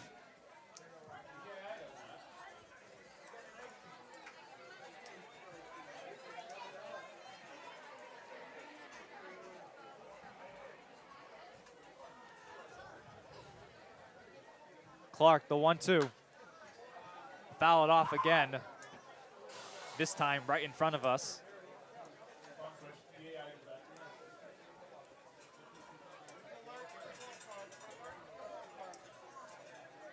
This could be the inning the Gulls break it open here, Rich. I mean, the lineup could turn over. Dangerous up and down. Let's see if Clark puts something on the ground here. Fouled straight back by Alford. Branch at first. He had the RBI single, which scored Sam Coliseum. Newport leads 1-0 here in the bottom of the fifth. No outs.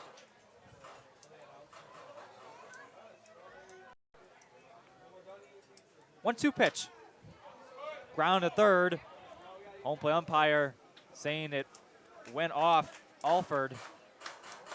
And he's battling right now.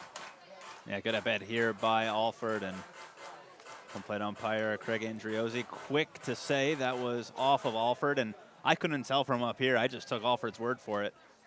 Yeah, usually the batter's not going to lie about that. That doesn't feel too good. Rolled off his foot down to third. Clark the pitch. Runner is going as Alford fouls it off third base side.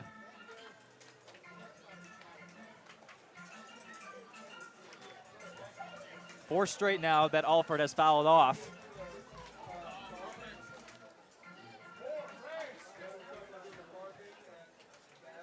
Branch a small lead off first as this ball is outside for ball 2. Count leveled at 2 balls and 2 strikes. Making Clark work as well, as you said, Rich.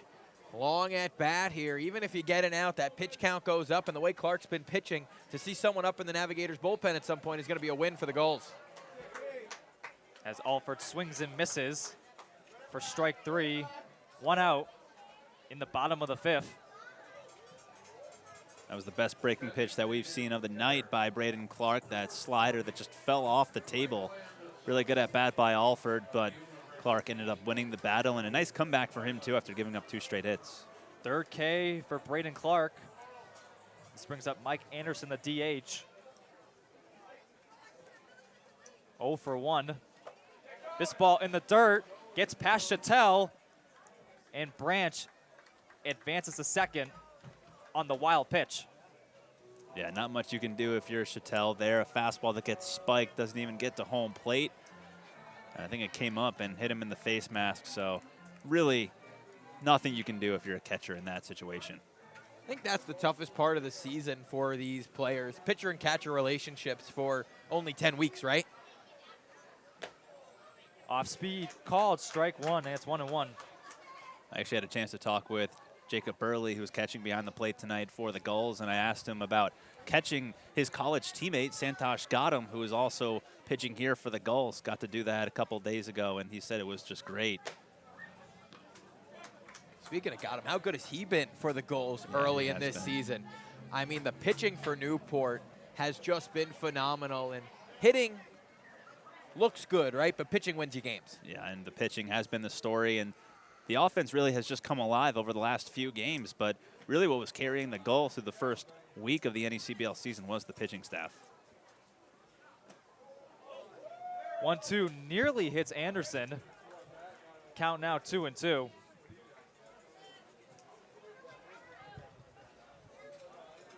So Branch at second, 1 out in the bottom of the 5th. Newport leads 1-0 over North Shore here at Cardines Field. This ball is hammered to left field. Griffiths is under it, and he makes the catch for out number 2. Hit a ball hard, just hit it right at somebody. That's the case there. And for Griffiths, he'll say, I knew where it was going. Real nice play out in left field. Looked like that ball had a lot of top spin off the bat. I thought that it was going to go a little bit further, and I think Griffiths did too, but he came in, made the adjustment, and made the grab. Nice job by Griffiths out and left. This brings up Tyler Hare. Struck out swing in his last at bat. Newport has a runner in scoring position. 2 outs, bottom of the 5th. This ball is in the dirt for ball 1.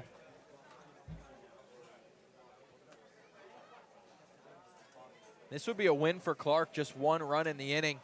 There was a runner on second with no outs when he got on the pass ball.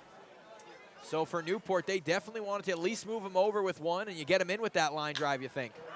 1-0 is cranked to left field. Backing up is Griffiths, and it one-hops the fence. Branch scores.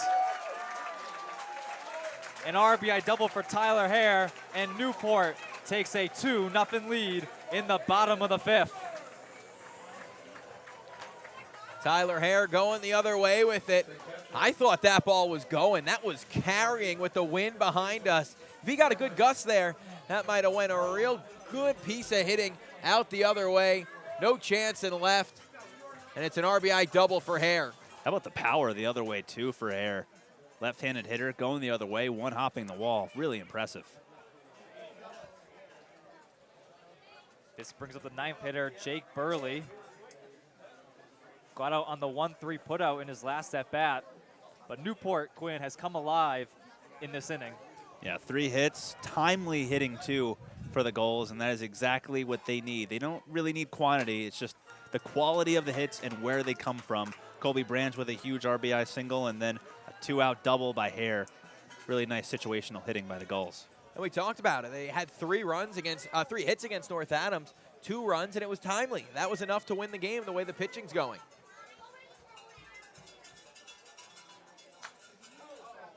(0-2) is popped up and out of play. Burley stays alive. Hare at second, 2-0 Gulls lead here at Cardines Field. Bottom of the 5th. Gulls have given Clark trouble. 0-2. Just a little high for ball 1, and it's 1-2. Talk about Burley's defensive prowess, how he's been so good this year, but he actually led Brown in the majority of offensive categories this year, so very good at the plate. 1-2 pitch. This ball is lifted in the right field, and it drops. Hare gets a sign to stop at third, and Newport has runners at the corners. 2 outs in the bottom of the 5th. A single for Burley, his first hit tonight. Yeah, that was a nice hit over into right field, just a little blooper.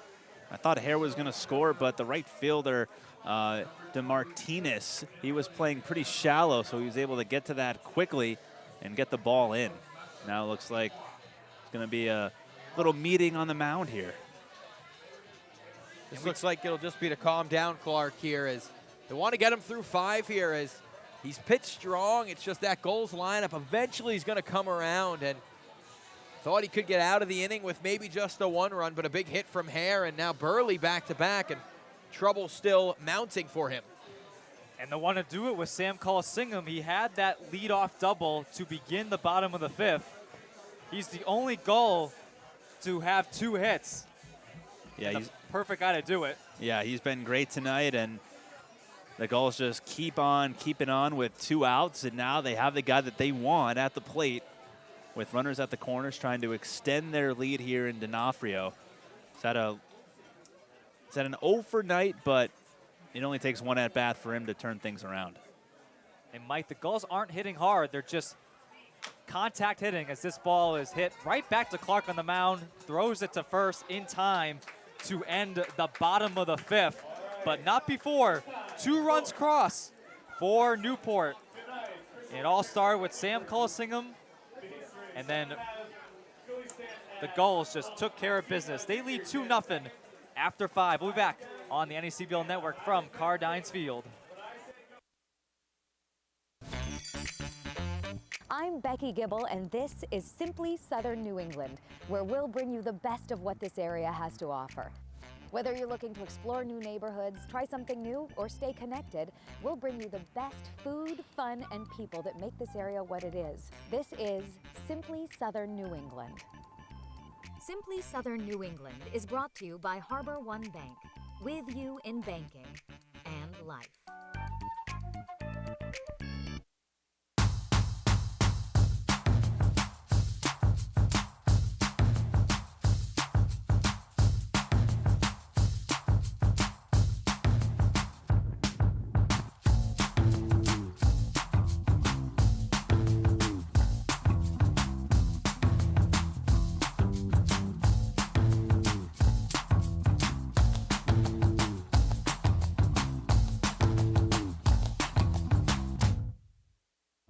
PACE is a health plan that lets mom live at home and gives her the care and support she has to have. PACE has been a real lifesaver for her and for me. Contact PACE, the statewide health plan for aging well at home.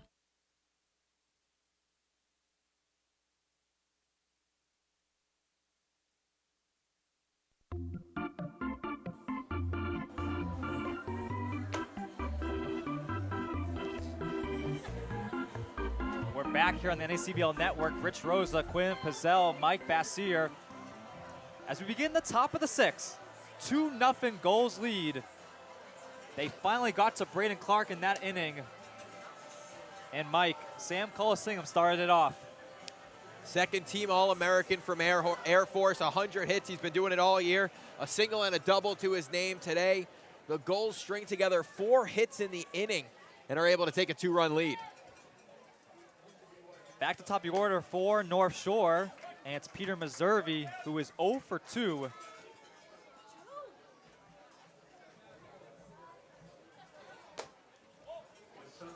Oh, 1 is a little high for ball 1, and it's 1-1. Not really something we're used to seeing, or North Shore Navigator fans used to seeing. Peter Meservy hitless to this point. Came into this game 6th in the league in batting average.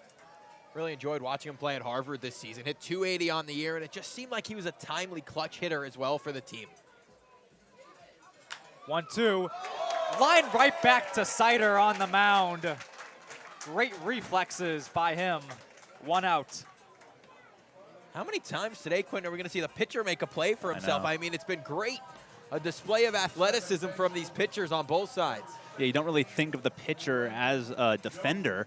You really think of like the 8 position players out there, but the pitcher certainly can field his position, and it helps his case too. And being at Cardines Field for the first time this season, I love watching Kevin Sider on the mound. He's been great. The entire starting pitching staff for the Gulls has been just absolutely tremendous. They are carrying the load for them. Jones grounds us 1 to first. And Colasingham tosses it to Sider for the 3-1 putout for out number 2. Sider just showing off now. Caught that with his bare hand, I believe. And Mike, it's another play made by the pitcher tonight. I mean, it is crazy the amount of plays that are being made, showing their athleticism. As I think we're taking a look at the replay here. I think he grabbed this with his bare hand. He did. Just showing off at this point. He's having fun out there, and that's when you're playing your best. You're having fun, having a good time. Let's see if Berger can have a little fun out there. Another Crimson on this North Shore roster. He's 0 for 2.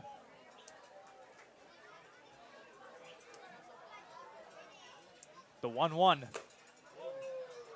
Up high for ball 2, 2-1. 89 on the trackman there. Seemed a lot faster than that. That pitch was in on the hands of Berger. He swings and misses for strike 2. Count now leveled at 2 balls and 2 strikes.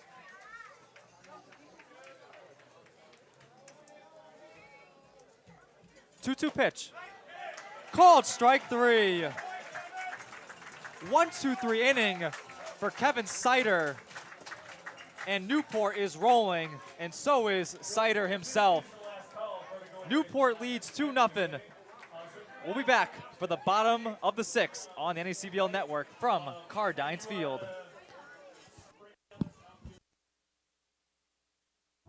PACE is a health plan that lets mom live at home and gives her the care and support she has to have. PACE has been a real lifesaver for her and for me. Contact PACE, the statewide health plan for aging well at home. I'm Becky Gibble, and this is Simply Southern New England, where we'll bring you the best of what this area has to offer. Whether you're looking to explore new neighborhoods, try something new, or stay connected, we'll bring you the best food, fun, and people that make this area what it is. This is Simply Southern New England. Simply Southern New England is brought to you by Harbor One Bank, with you in banking and life.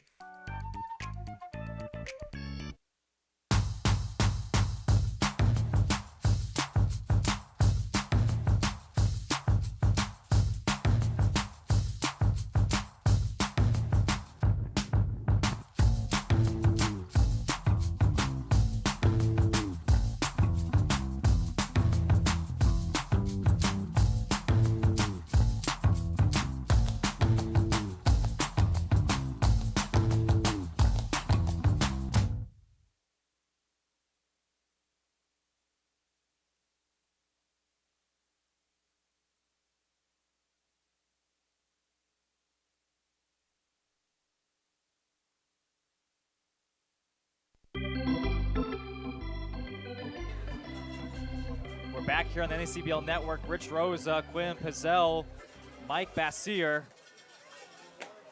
2-0 Gulls. They got both of their runs in the bottom of the 5th. In North Shore,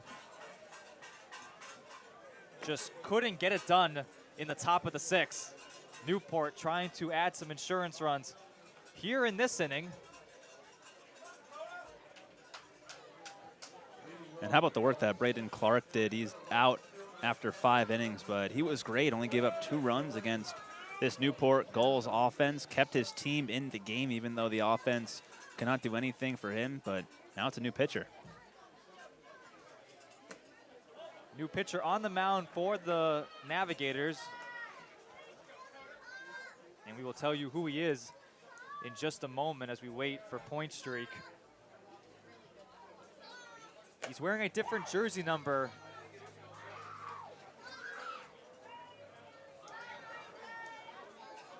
On the website, it does say Will Jones wearing number 38, but he pitched yesterday, and he wore number 27. Yeah, so we got a little website malfunction here. No, this is Will Jones. At least I believe this is Will Jones. It kind of looks like him. 6'5". What is he at? 220? 220. Yeah. That looks like Will Jones to me on the bump. The little flow in the back. Great work. Cameras there. Get the flow. Oh, the way he wears the hat, too. That's Will Jones. And it is Will Jones to confirm. And the final stat line for Braden Clark, 5 innings pitched, gave up 5 hits, 2 earned runs, no walks, struck out 3 batters. A good outing for the Salve product. I mean, he pitched really well against a tough Gulls lineup. Kept them at bay for most of the game. Just a couple hits strung together, and the Gulls have a 2-0 lead. This brings up Trent Farquhar as he takes strike 1.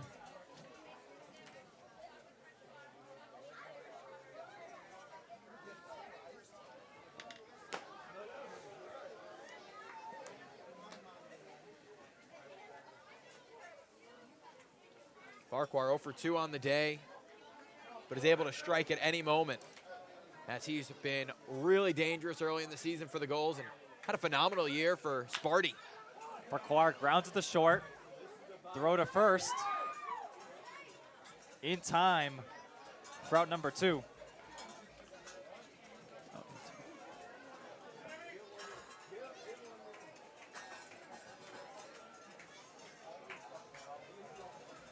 Here comes trouble, Rich. Sam Colasingham, only Gull so far with 2 hits. Had that leadoff double in the 5th. Jones pitched just 6 2/3 this year for Northeastern, with his last outing with them coming way back in April. So for a team that had a run, had some tough competition at the end, didn't see that much time on the mound. And how about Sam Colasingham, switch hitter, batting from the right side. I talked to him today right before batting practice. He said that he's a natural right-handed hitter, so this is certainly a side that he loves to hit from.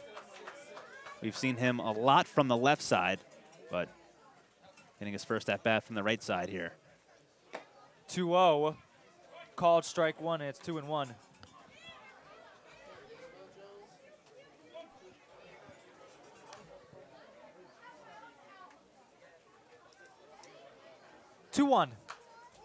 Fouled straight back, and it's 2-2. Mike, you would have had that one. I was ready to make a play. I almost had a play. We're putting out the center field camera today. I almost had a play out in center on a 1-hop, but my athleticism has passed me, and it jumped up and got me in the arm. So at least you didn't get hit in the head. Yeah, that's true. I was waiting for it. 2-2 pitch. Chopped foul. Looks like we have another broken bat here in Newport. As you heard that ball make contact with the bat, you could hear the crack. That'll be used for the campfire tonight.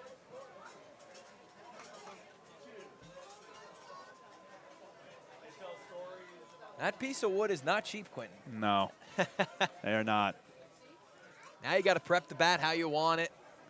It's not easy breaking it. Now step it up. Remember, these players are used to playing with metal bats throughout the season. Those things don't break. or at least they shouldn't break. Yeah.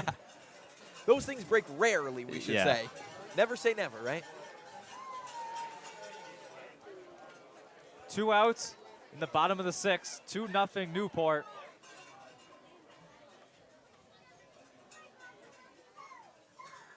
Two-two pitch. Hit right to Jones at second. And that ends the 6th inning. 1-2-3 on the mound from Will Jones. We'll be back on the NECBL Network from Cardines Field.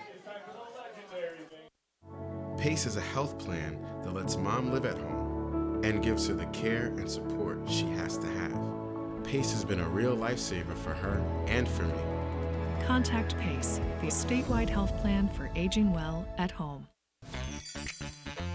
I'm Becky Gibble, and this is Simply Southern New England, where we'll bring you the best of what this area has to offer. Whether you're looking to explore new neighborhoods, try something new, or stay connected, we'll bring you the best food, fun, and people that make this area what it is. This is Simply Southern New England. Simply Southern New England is brought to you by Harbor One Bank, with you in banking and life.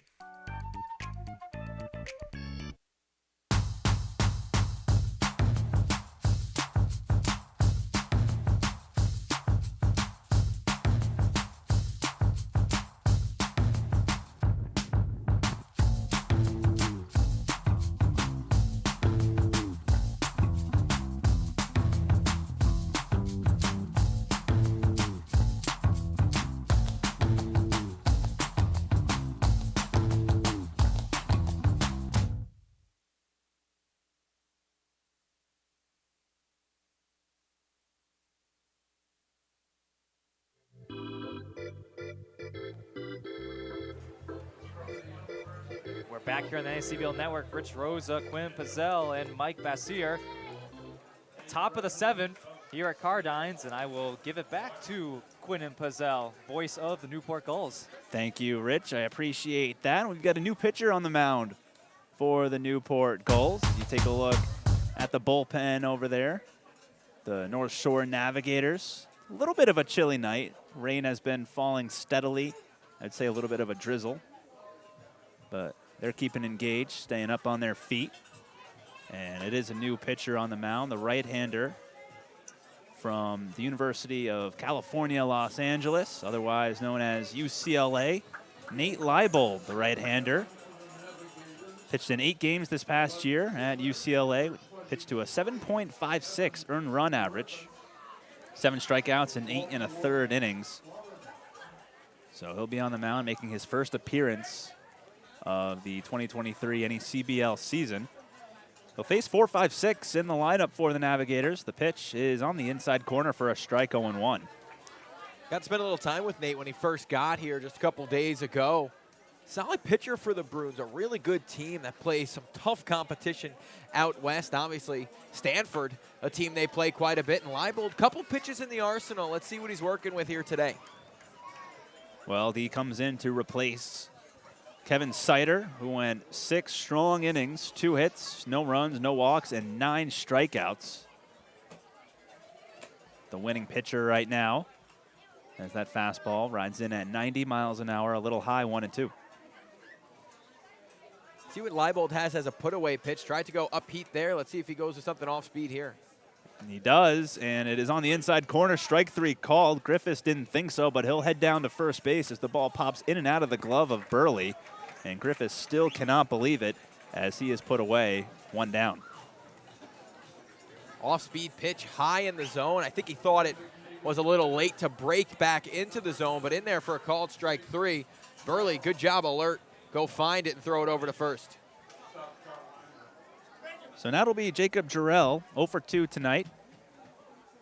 Struck out in his last at-bat out of the windup, and the slider swung on and missed, strike 1. 80-mile-an-hour slider. Talking to Leibold, he said that's his favorite pitch. Loves the little slider action, and right there you see why. Breaks just off the plate. Has the batter looking silly. Goes with another slider, check swing, pop up on the infield, right side. Coulsigum, the first baseman, will make the grab, 2 down. So good start to the outing for Nate Leibold. And we saw Jones in relief, come in for the Navs. 1, 2, 3. 2 quick outs in the top of the 7th for North Shore. Pitched in the Northwoods League last summer. Got into 16 1/3 innings pitched, had 14 strikeouts in those innings. Not a huge strikeout pitcher. Here's the 0-1. Fastball outside. Count now 1-1. Henry Kazmar, the shortstop for the Navigators, 0 for 2 tonight, left-handed hitter. Choking up on the bat ever so slightly. The pitch fouled back, 1-2. Leibold's done a good job of getting ahead of these batters, and when you're ahead, it's just so easy to pitch. You have your whole arsenal to work with, and it's nice, able to miss with a pitch and not worry about it, bounce right back, and throw your favorite pitch next. Stands at 6'3", 210. Fastball a little high above the letters, 2-2. Went to Ballard High School in Seattle, Washington. Was also born in Seattle. Pitches outside on a check swing, 3-2. Kazmar working the count. Navigators trying to get a rally going here in the top of the 7th. Here's the pitch, and that's high ball 4. So a 2-out walk issued to Henry Kazmar. That'll bring Stan DeMartinez to the plate.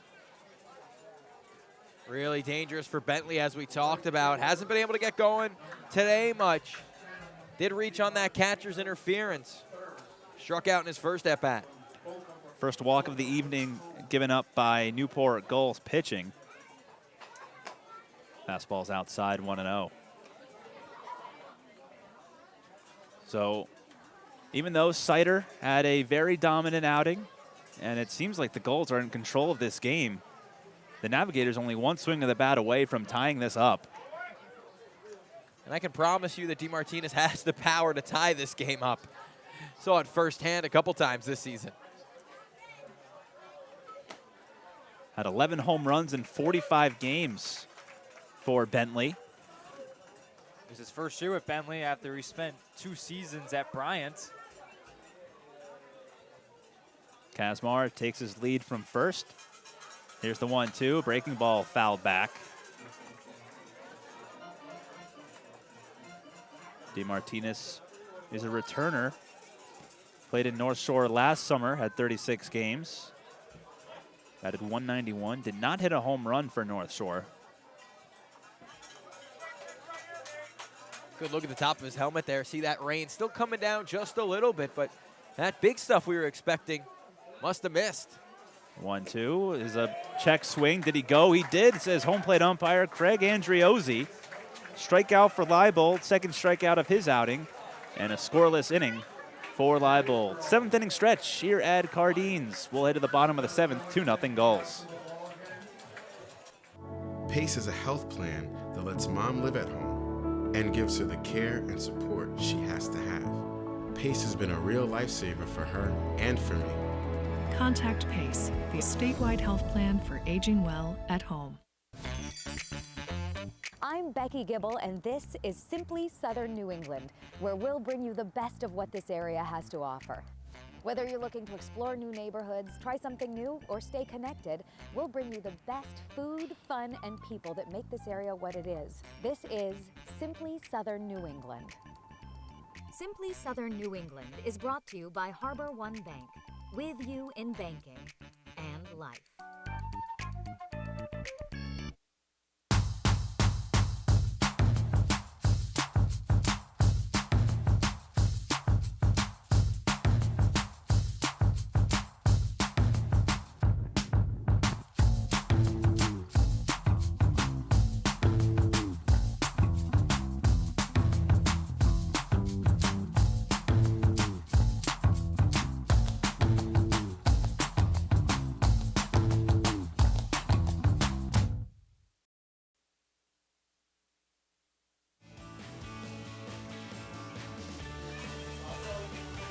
Turned out to be a very pleasant evening here in Newport.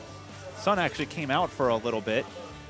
See those fans taking in baseball here at Cardines as we head to the bottom of the 7th inning. 2-0 Newport leads. Quinton Pelzel, Rich Rosa, and Mike Basile with you, bringing you any CBL action on a Friday evening. Hope you're doing well, enjoying any CBL baseball as Will Jones is back out there for his 2nd inning of work at a 1-2-3 6th. He'll face Branch, Alford, and Anderson, 3 straight righties coming up.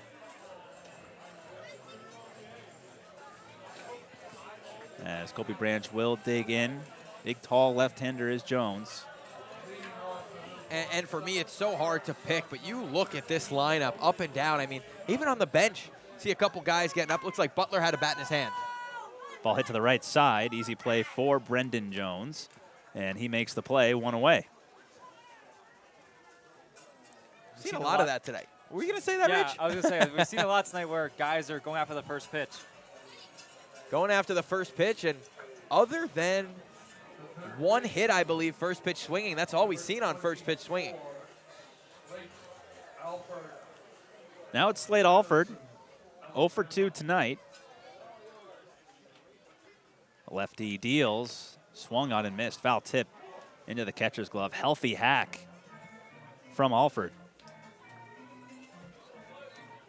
Very healthy act, trying to jump on that first pitch as we talked about, Quentin. Alford coming into the game, batting .280 on the season. No home runs and 6 runs batted in. Had a really good game 1 of the doubleheader against the North Adams Steeplecats a couple days ago. Went 3 for 3. The 0-2 is outside, 1-2. Just so poised at the plate, Alfred. It seems like he's always been there. He's been in these situations. And right now, the Gulls are looking for some insurance. They've been pitching great, but a 2-run lead is not safe if you have Mariano Rivera on the mound. Hit to the left side, shortstop ranging in the hole. That's Kazmar on the backhand, and he throws out Alford 2 away. Nice job by Jones here, coming out of the bullpen, really continuing where Braden Clark left off. Now Jones has retired all 5 of the batters that he has faced. Jones just trying to keep it a 2-run deficit. Really well, I was going to say just a really well-played game. Good pace as Anderson check swings. He went around 0-1. Really like that play in the hole, too. What a tough play. Get the throw over to first in a jiff. And before you know it, there's 2 away, and the Navigators want to get back up to the bat with 6 outs left and get back in this thing.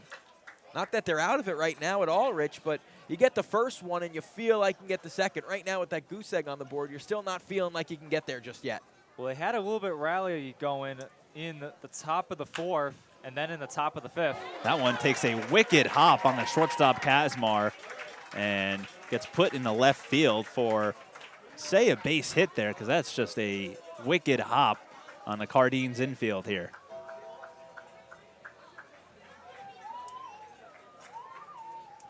Michael You got to Anderson. give it a hit. I apologize, Quentin, there, but you got to give that a hit. I mean, never got a glove to it, never could. I mean, it jumped up head high on him, and that's one where you just get out of the way.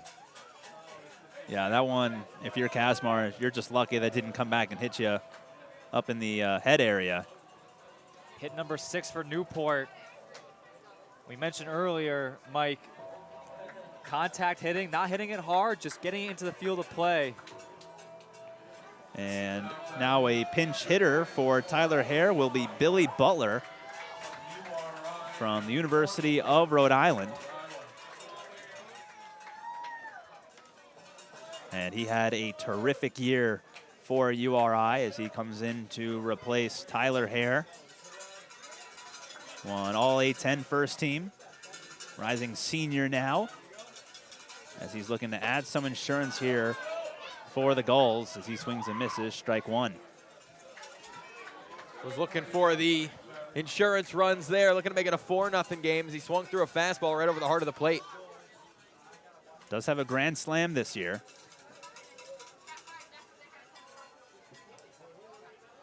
But he struggled to start the year, 2 for 15 Does have that home run and the 6 runs batted in. So it's been all or nothing early on for Butler. Favorable matchup against the left-handed pitcher as Anderson leads from first and he swings and misses. Looks like a breaking ball there, 1-2. Stuff a little wet out there. Both times he swung. That bottom hand has come off the bat a little bit, making it a little bit tough on Butler here. 5 of the 6 batters Jones's face have been retired. Pitch. And that is in there, strike 3 called. So Jones gets out of the way of a little bit of trouble as he gives up a 2-out single. Nothing comes of it, and we'll head to the top of the 8th inning, 2-0 Gulls lead. PACE is a health plan that lets mom live at home and gives her the care and support she has to have. PACE has been a real lifesaver for her and for me. Contact PACE, the statewide health plan for aging well at home. I'm Becky Gibble, and this is Simply Southern New England, where we'll bring you the best of what this area has to offer.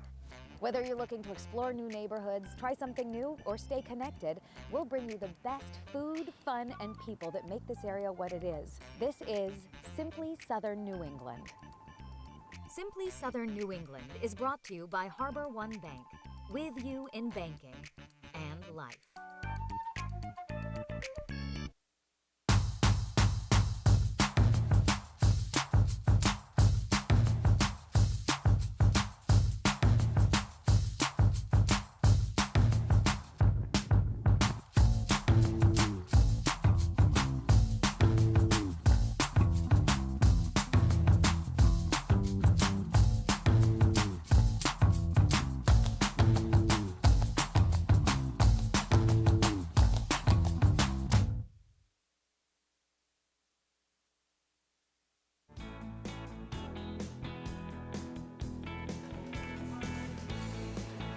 Back here at Cardines, 2-0 Gulls lead.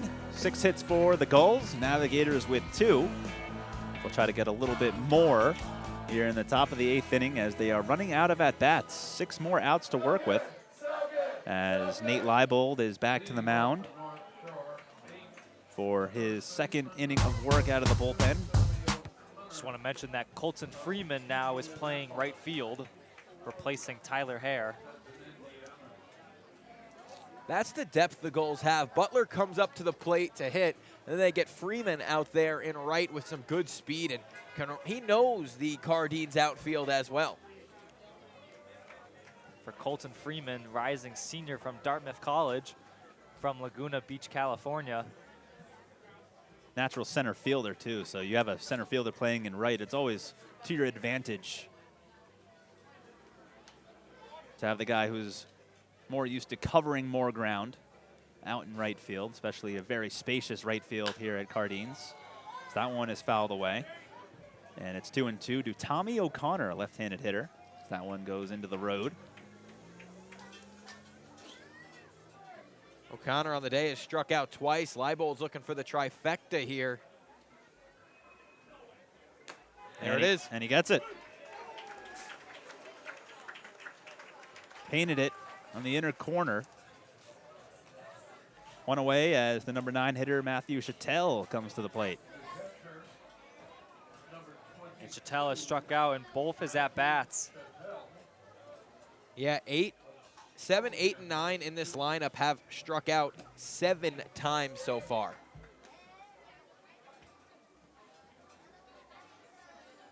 Bottom half of the order struggled yesterday as well against Vermont.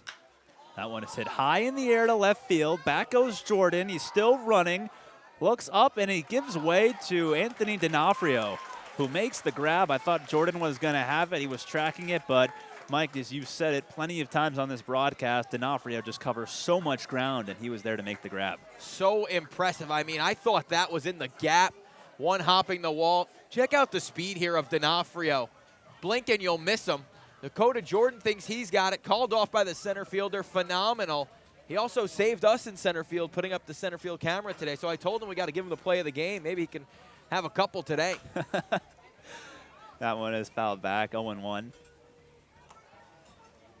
So we're back to the top of the lineup. It is Peter Maservi still looking for that first hit of the game.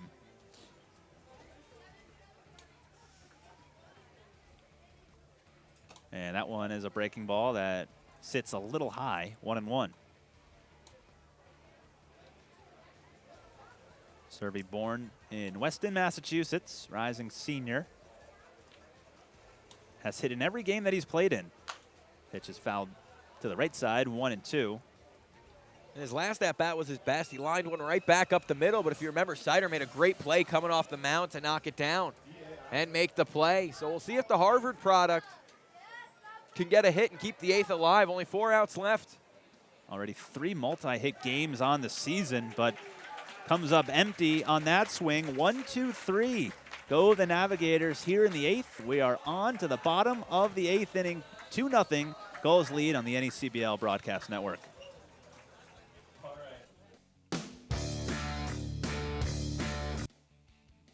PACE is a health plan that lets mom live at home and gives her the care and support she has to have. PACE has been a real lifesaver for her and for me.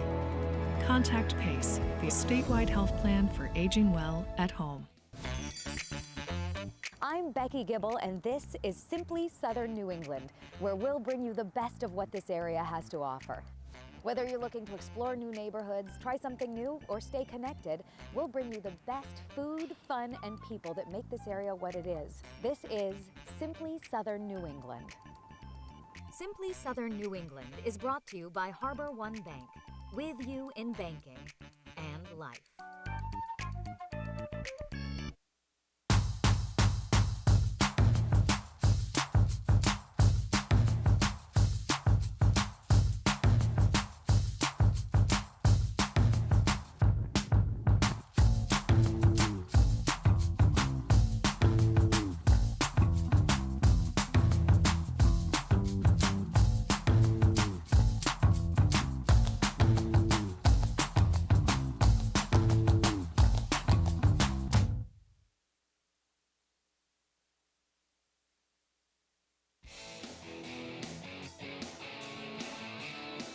Back at Cardines Field, 2-0. Quinton Pelzel, Mike Basile, and Rich Rosaw with you as the Gulls will come to bat here in the bottom of the 8th inning. Got a new pitcher on the mound for the North Shore Navigators. Will be number 28, David Hageman.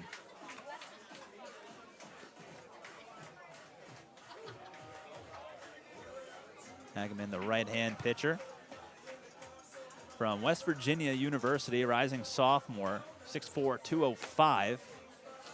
Comes in, and he's the 3rd pitcher used by North Shore tonight.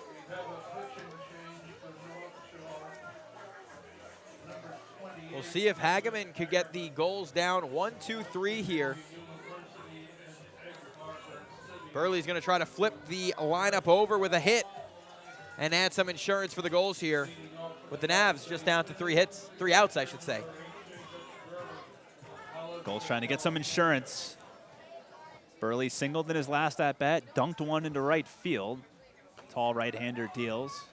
Breaking ball that slips out of the glove, 1-0, and now Chattel wants to talk it over. He got crossed up there. I think he was sitting fastball, Chattel, and then the curveball fooled him. And for a catcher, that's pretty scary, but you're definitely happier it's that way than the other way around when you're thinking curveball and you get fastball. Oh, no, yeah, it gets pretty scary, too. If you're thinking one pitch is coming and then another, it is just so hard to adjust. And for West Virginia this past year, for Hageman, he had a 3.52 earned run average, did start a game, pitched in 22 games in total, 40 strikeouts in 38 innings. Played a summer ball last year with the Fond du Lac Dock Spiders in Wisconsin of the Northwoods League. Got a lot of experience there, 55 strikeouts in 41 innings.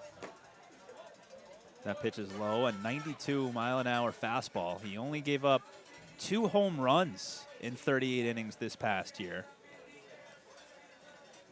1 home run in 41 innings in the Northwoods League, as that one is lined down the right field line, slicing foul. Actually goes off the scoreboard in foul territory. Got a good piece of it there. Probably 1 for 2 on the day, as you talked about. He gashed that single into right field, and if he could get on here, get him home 3-0, you'll be feeling real good going into the top of the 9th if you're the Gulls. 2-0, still a little nervous. 2-2 is popped foul off to the right side, hoping for a play is O'Connor, but it's going to go out of play. And it stays 2-2. Burley will be attending Johns Hopkins in the fall for his grad here. Johns Hopkins, one of the best D3 baseball programs in the country. 2-2 is outside, 3-2. Just missed off that outer half that these pitchers have been working all day. Gulls not biting on that outside pitch. D'Onofrio waiting on deck. Here's the pitch from Hageman. Popped up on the infield. Pitcher Hageman calling for it. He'll make the easy grab, 1 away. Sounded like a broken bat there, too. Not the first time. Not the first time. A broken bat. A bat has been broken tonight. Also not the first time a pitcher has helped his own cause there as he gets under that and makes the easy play, 1 away. And that's a huge first out because the Gulls flip the lineup over to D'Onofrio and Jordan. When you're guaranteed to see those two, you want to get whoever else is in front of them out. And D'Onofrio does not have a hit tonight. Pitch to Anthony is up high, 1-0. As you said, Rich, he's 0 for 3. Not very often that D'Onofrio goes hitless in a game. Came into this game batting .429. 14 at bats. He had 6 hits. Does have a home run and 3 runs batted in. Hitters count here 2-0. Here in the bottom of the 8th, 1 out. Hageman comes set. Here's the pitch. That is blooped over the shortstop's head and into shallow left field for a base hit. Rounding first and holding there is D'Onofrio as Griffiths gets the ball in. So it's a 1-out base runner for the Gulls. And now it's Dakota Jordan, who we talked about, the NECBL Player of the Week for Week 1. Steps into the box here with a chance to do some damage.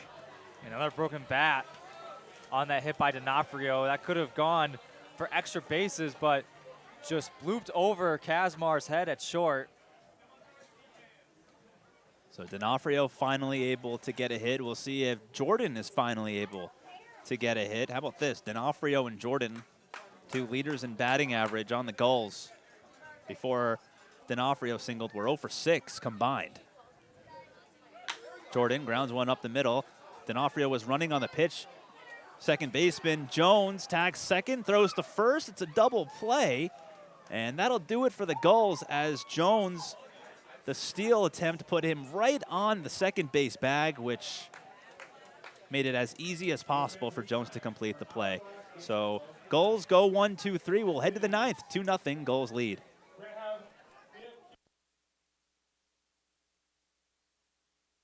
That lets mom live at home and gives her the care and support she has to have. PACE has been a real lifesaver for her and for me.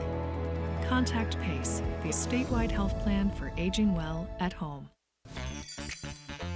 I'm Becky Gibble, and this is Simply Southern New England, where we'll bring you the best of what this area has to offer. Whether you're looking to explore new neighborhoods, try something new, or stay connected, we'll bring you the best food, fun, and people that make this area what it is. This is Simply Southern New England. Simply Southern New England is brought to you by Harbor One Bank, with you in banking and life.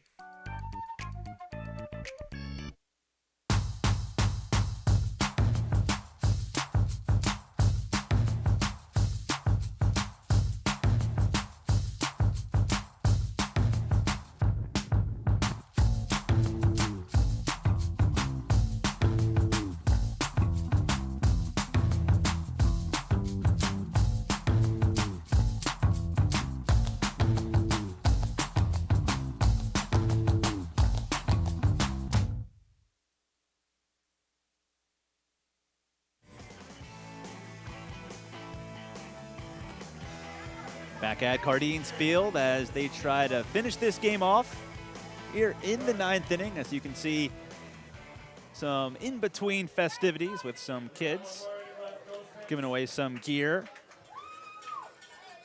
Had actually a donut eating contest in between innings, I believe in the 3rd or 4th inning, and those are huge donuts. They are. I don't know They how. they look like pretzels. I said to Mike, I was like, is that a pretzel? I think I got to get in on that next time. I know. They got to invite me. I heard there was free ice cream presented by Stop and Shop here today. I want to get in on that. Did you have like an intern contest on like the last game here at Cardines? Have some fun with it for sure. New pitcher on the mound for the Gulls. Left-hander Wyatt Danilovich, making his 3rd appearance of the season. Has given up 1 run in 3 innings. And he's looking to pick up the save here tonight and hoping to give the Gulls their 8th win of the season. Burley and Danilovich will talk it over. Last appearance came 5 days ago against Vermont. He went an inning, gave up a run, and walked 2. And I'll see a pinch hitter right away with the Holy Cross helmet. Jake McElroy had a real good season for the Crusaders this year of the Patriot League, the North Andover Mass native. And McElroy, a North Shore veteran, been on this team for a while, has a ton of experience. Take strike 1. Ball is up high. 1-1 for the Navigators in this inning. They have 2, 3, 4 coming up. So these are the guys that you want to have up. You're the Navigators with your last chance. Another guy I got to see a bit this year is McElroy. I really like the way he plays. He's a real solid fielder out in left or right, if I remember correctly, where I saw him play at the College of the Holy Cross. But he was a dangerous hitter for a team that struggled a bit at the plate throughout the season, did the Crusaders. And for McElroy, he brings that experience to North Shore. This is his 4th year on the team. He made his 120th appearance last week. That one's hit to the right side. Farquhar over there slides from the right field, outfield grass. It's not in time. The throw pulled Kolsigum's foot off the base. So it'll be an infield single for McElroy. Really good play by Farquhar to at least get to it, but very tough. So on at first is McElroy, and the tying run will come to the plate. Looks like it's another pinch hitter. It will be another pinch hitter, Quentin. You are correct, as they are getting everybody into the lineup here today. Tanner Zellum will pinch hit for Jake Berger, representing the tying run. And Tanner Zellum has been the DH spot for North Shore for most of the games this season. Redshirted with Clemson.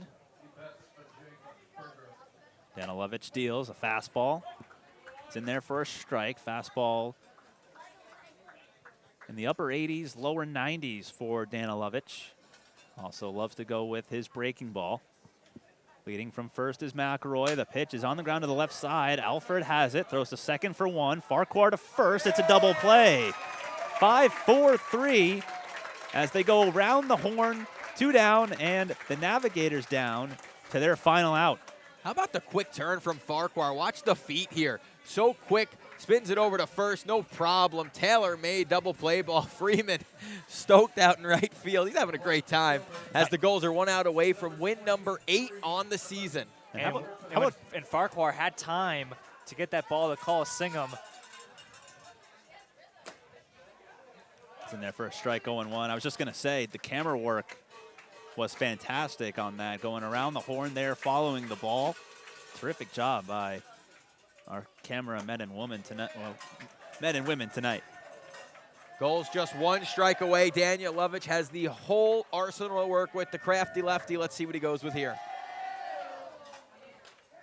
Evan Griffiths, 0 for 3 tonight, and he swings and misses strike 3. That's the game. Wyatt Danilovich picks up the save, and the Gulls improve to 8-1 on the season. 7 hits. They used a 2-run 5th inning, and they roll that one to victory. Kevin Sider picks up the win, and the loss will go to Braden Clark, even though he pitched well, and then Wyatt Danilovich picks up the save. that'll do it for us here at Cardines Field. For Mike Basile and Rich Rosa. Rich, thank you so much. I appreciate it. And the camera crew, the production crew, thank you so much. Thank you for watching at home. And have a terrific rest of your night.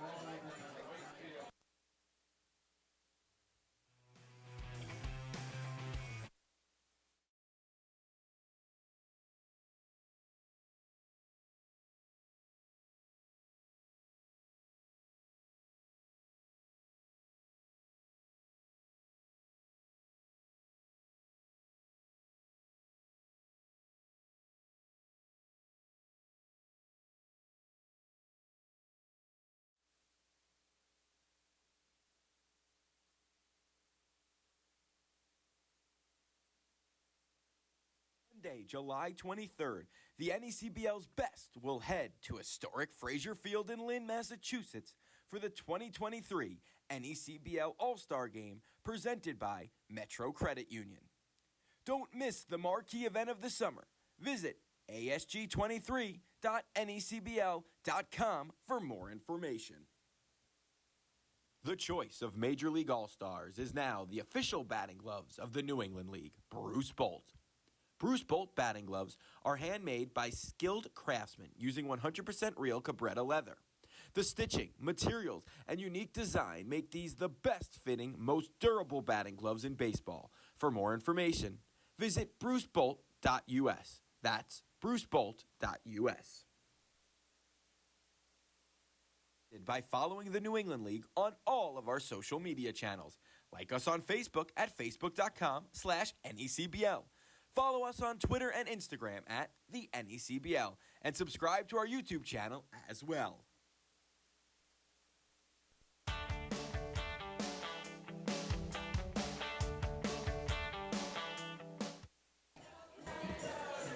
Back here on the Newport Gulls post-game show here, Mike Basile alongside Rich Rosa. And Rich, I mean, what a game here today. We thought rain was coming, didn't get any, which is obviously great news. And as we move on, under 2-hour game, 1 minute and 58 minutes. Yeah, absolutely. And you got to give credit to both sides. We start with Braden Clark and then with Jake Sider. Braden Clark, he was very good. 3 of the 5 innings he pitched, 1, 2, 3, just right away. And he was going 3 up, 3 down just immediately.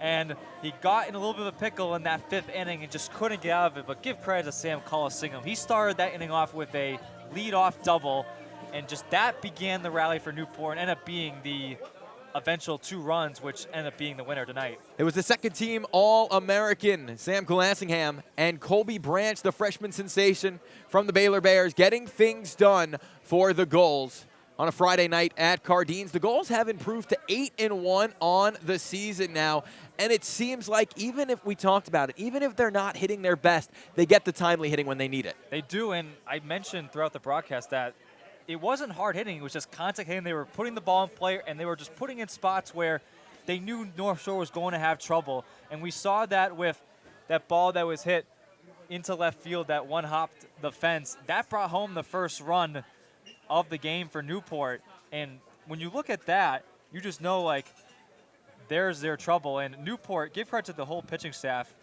Obviously, it starts with Jake Sider, amazing through 6 innings, and then coming in relief was Nate Leesbold,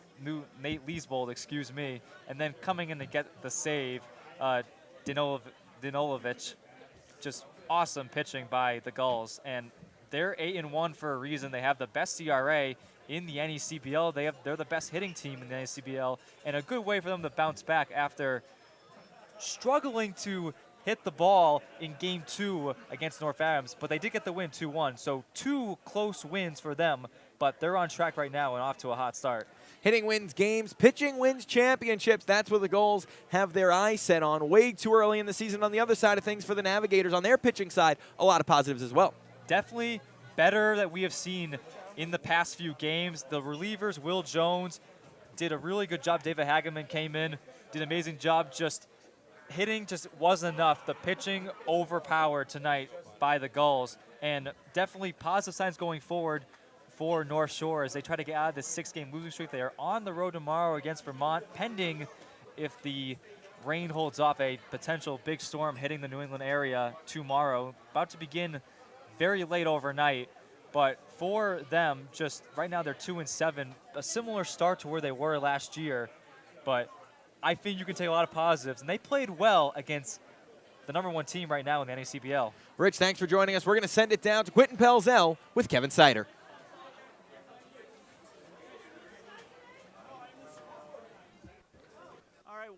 Thank you guys. Welcome to the Newport Gulls postgame show. I'm here with player of the game and Newport Gulls starting pitcher Kevin Sider. Kevin, what a performance! 6 innings, no runs given up, 9 strikeouts. What went well for you tonight? First off, I got to shout out Jake Burley for calling a hell of a game. It's always a pleasure working with him. It's always really fun. But we were just pounding the inside of the plate with the heater, and then we were just working spin off of that, and it worked really, really well. So, yeah, it's fun. That's now 2 starts now in a row that you have just been absolutely dominating.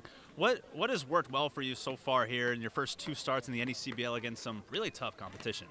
Honestly, I would say it's the Guardians atmosphere. Pitching here, especially when it gets under the lights, like, it's special. And the fans are so faithful and they're so loyal and they're loud. It's my favorite place to pitch in the world. So I just get energized by the crowd. Team is now 8-1 on the season in 9 games, best record in the NECBL by I think 3 games. What's been working well for you guys so early in this season? How have you guys been able to gel? Well, we just have an incredible culture. All these guys are super selfless, and we're just excited to play baseball in a beautiful spot, and we're going to keep it rolling for sure. Well, Kevin, congratulations. Thank you so much for your time. Appreciate it. He'll get some rest. Have a good night. That'll do it for us on the Newport Gulls postgame show. Thank you so much for tuning in. Once again, the final score, Newport Gulls 2, North Shore Navigators nothing. Have a great rest of your night.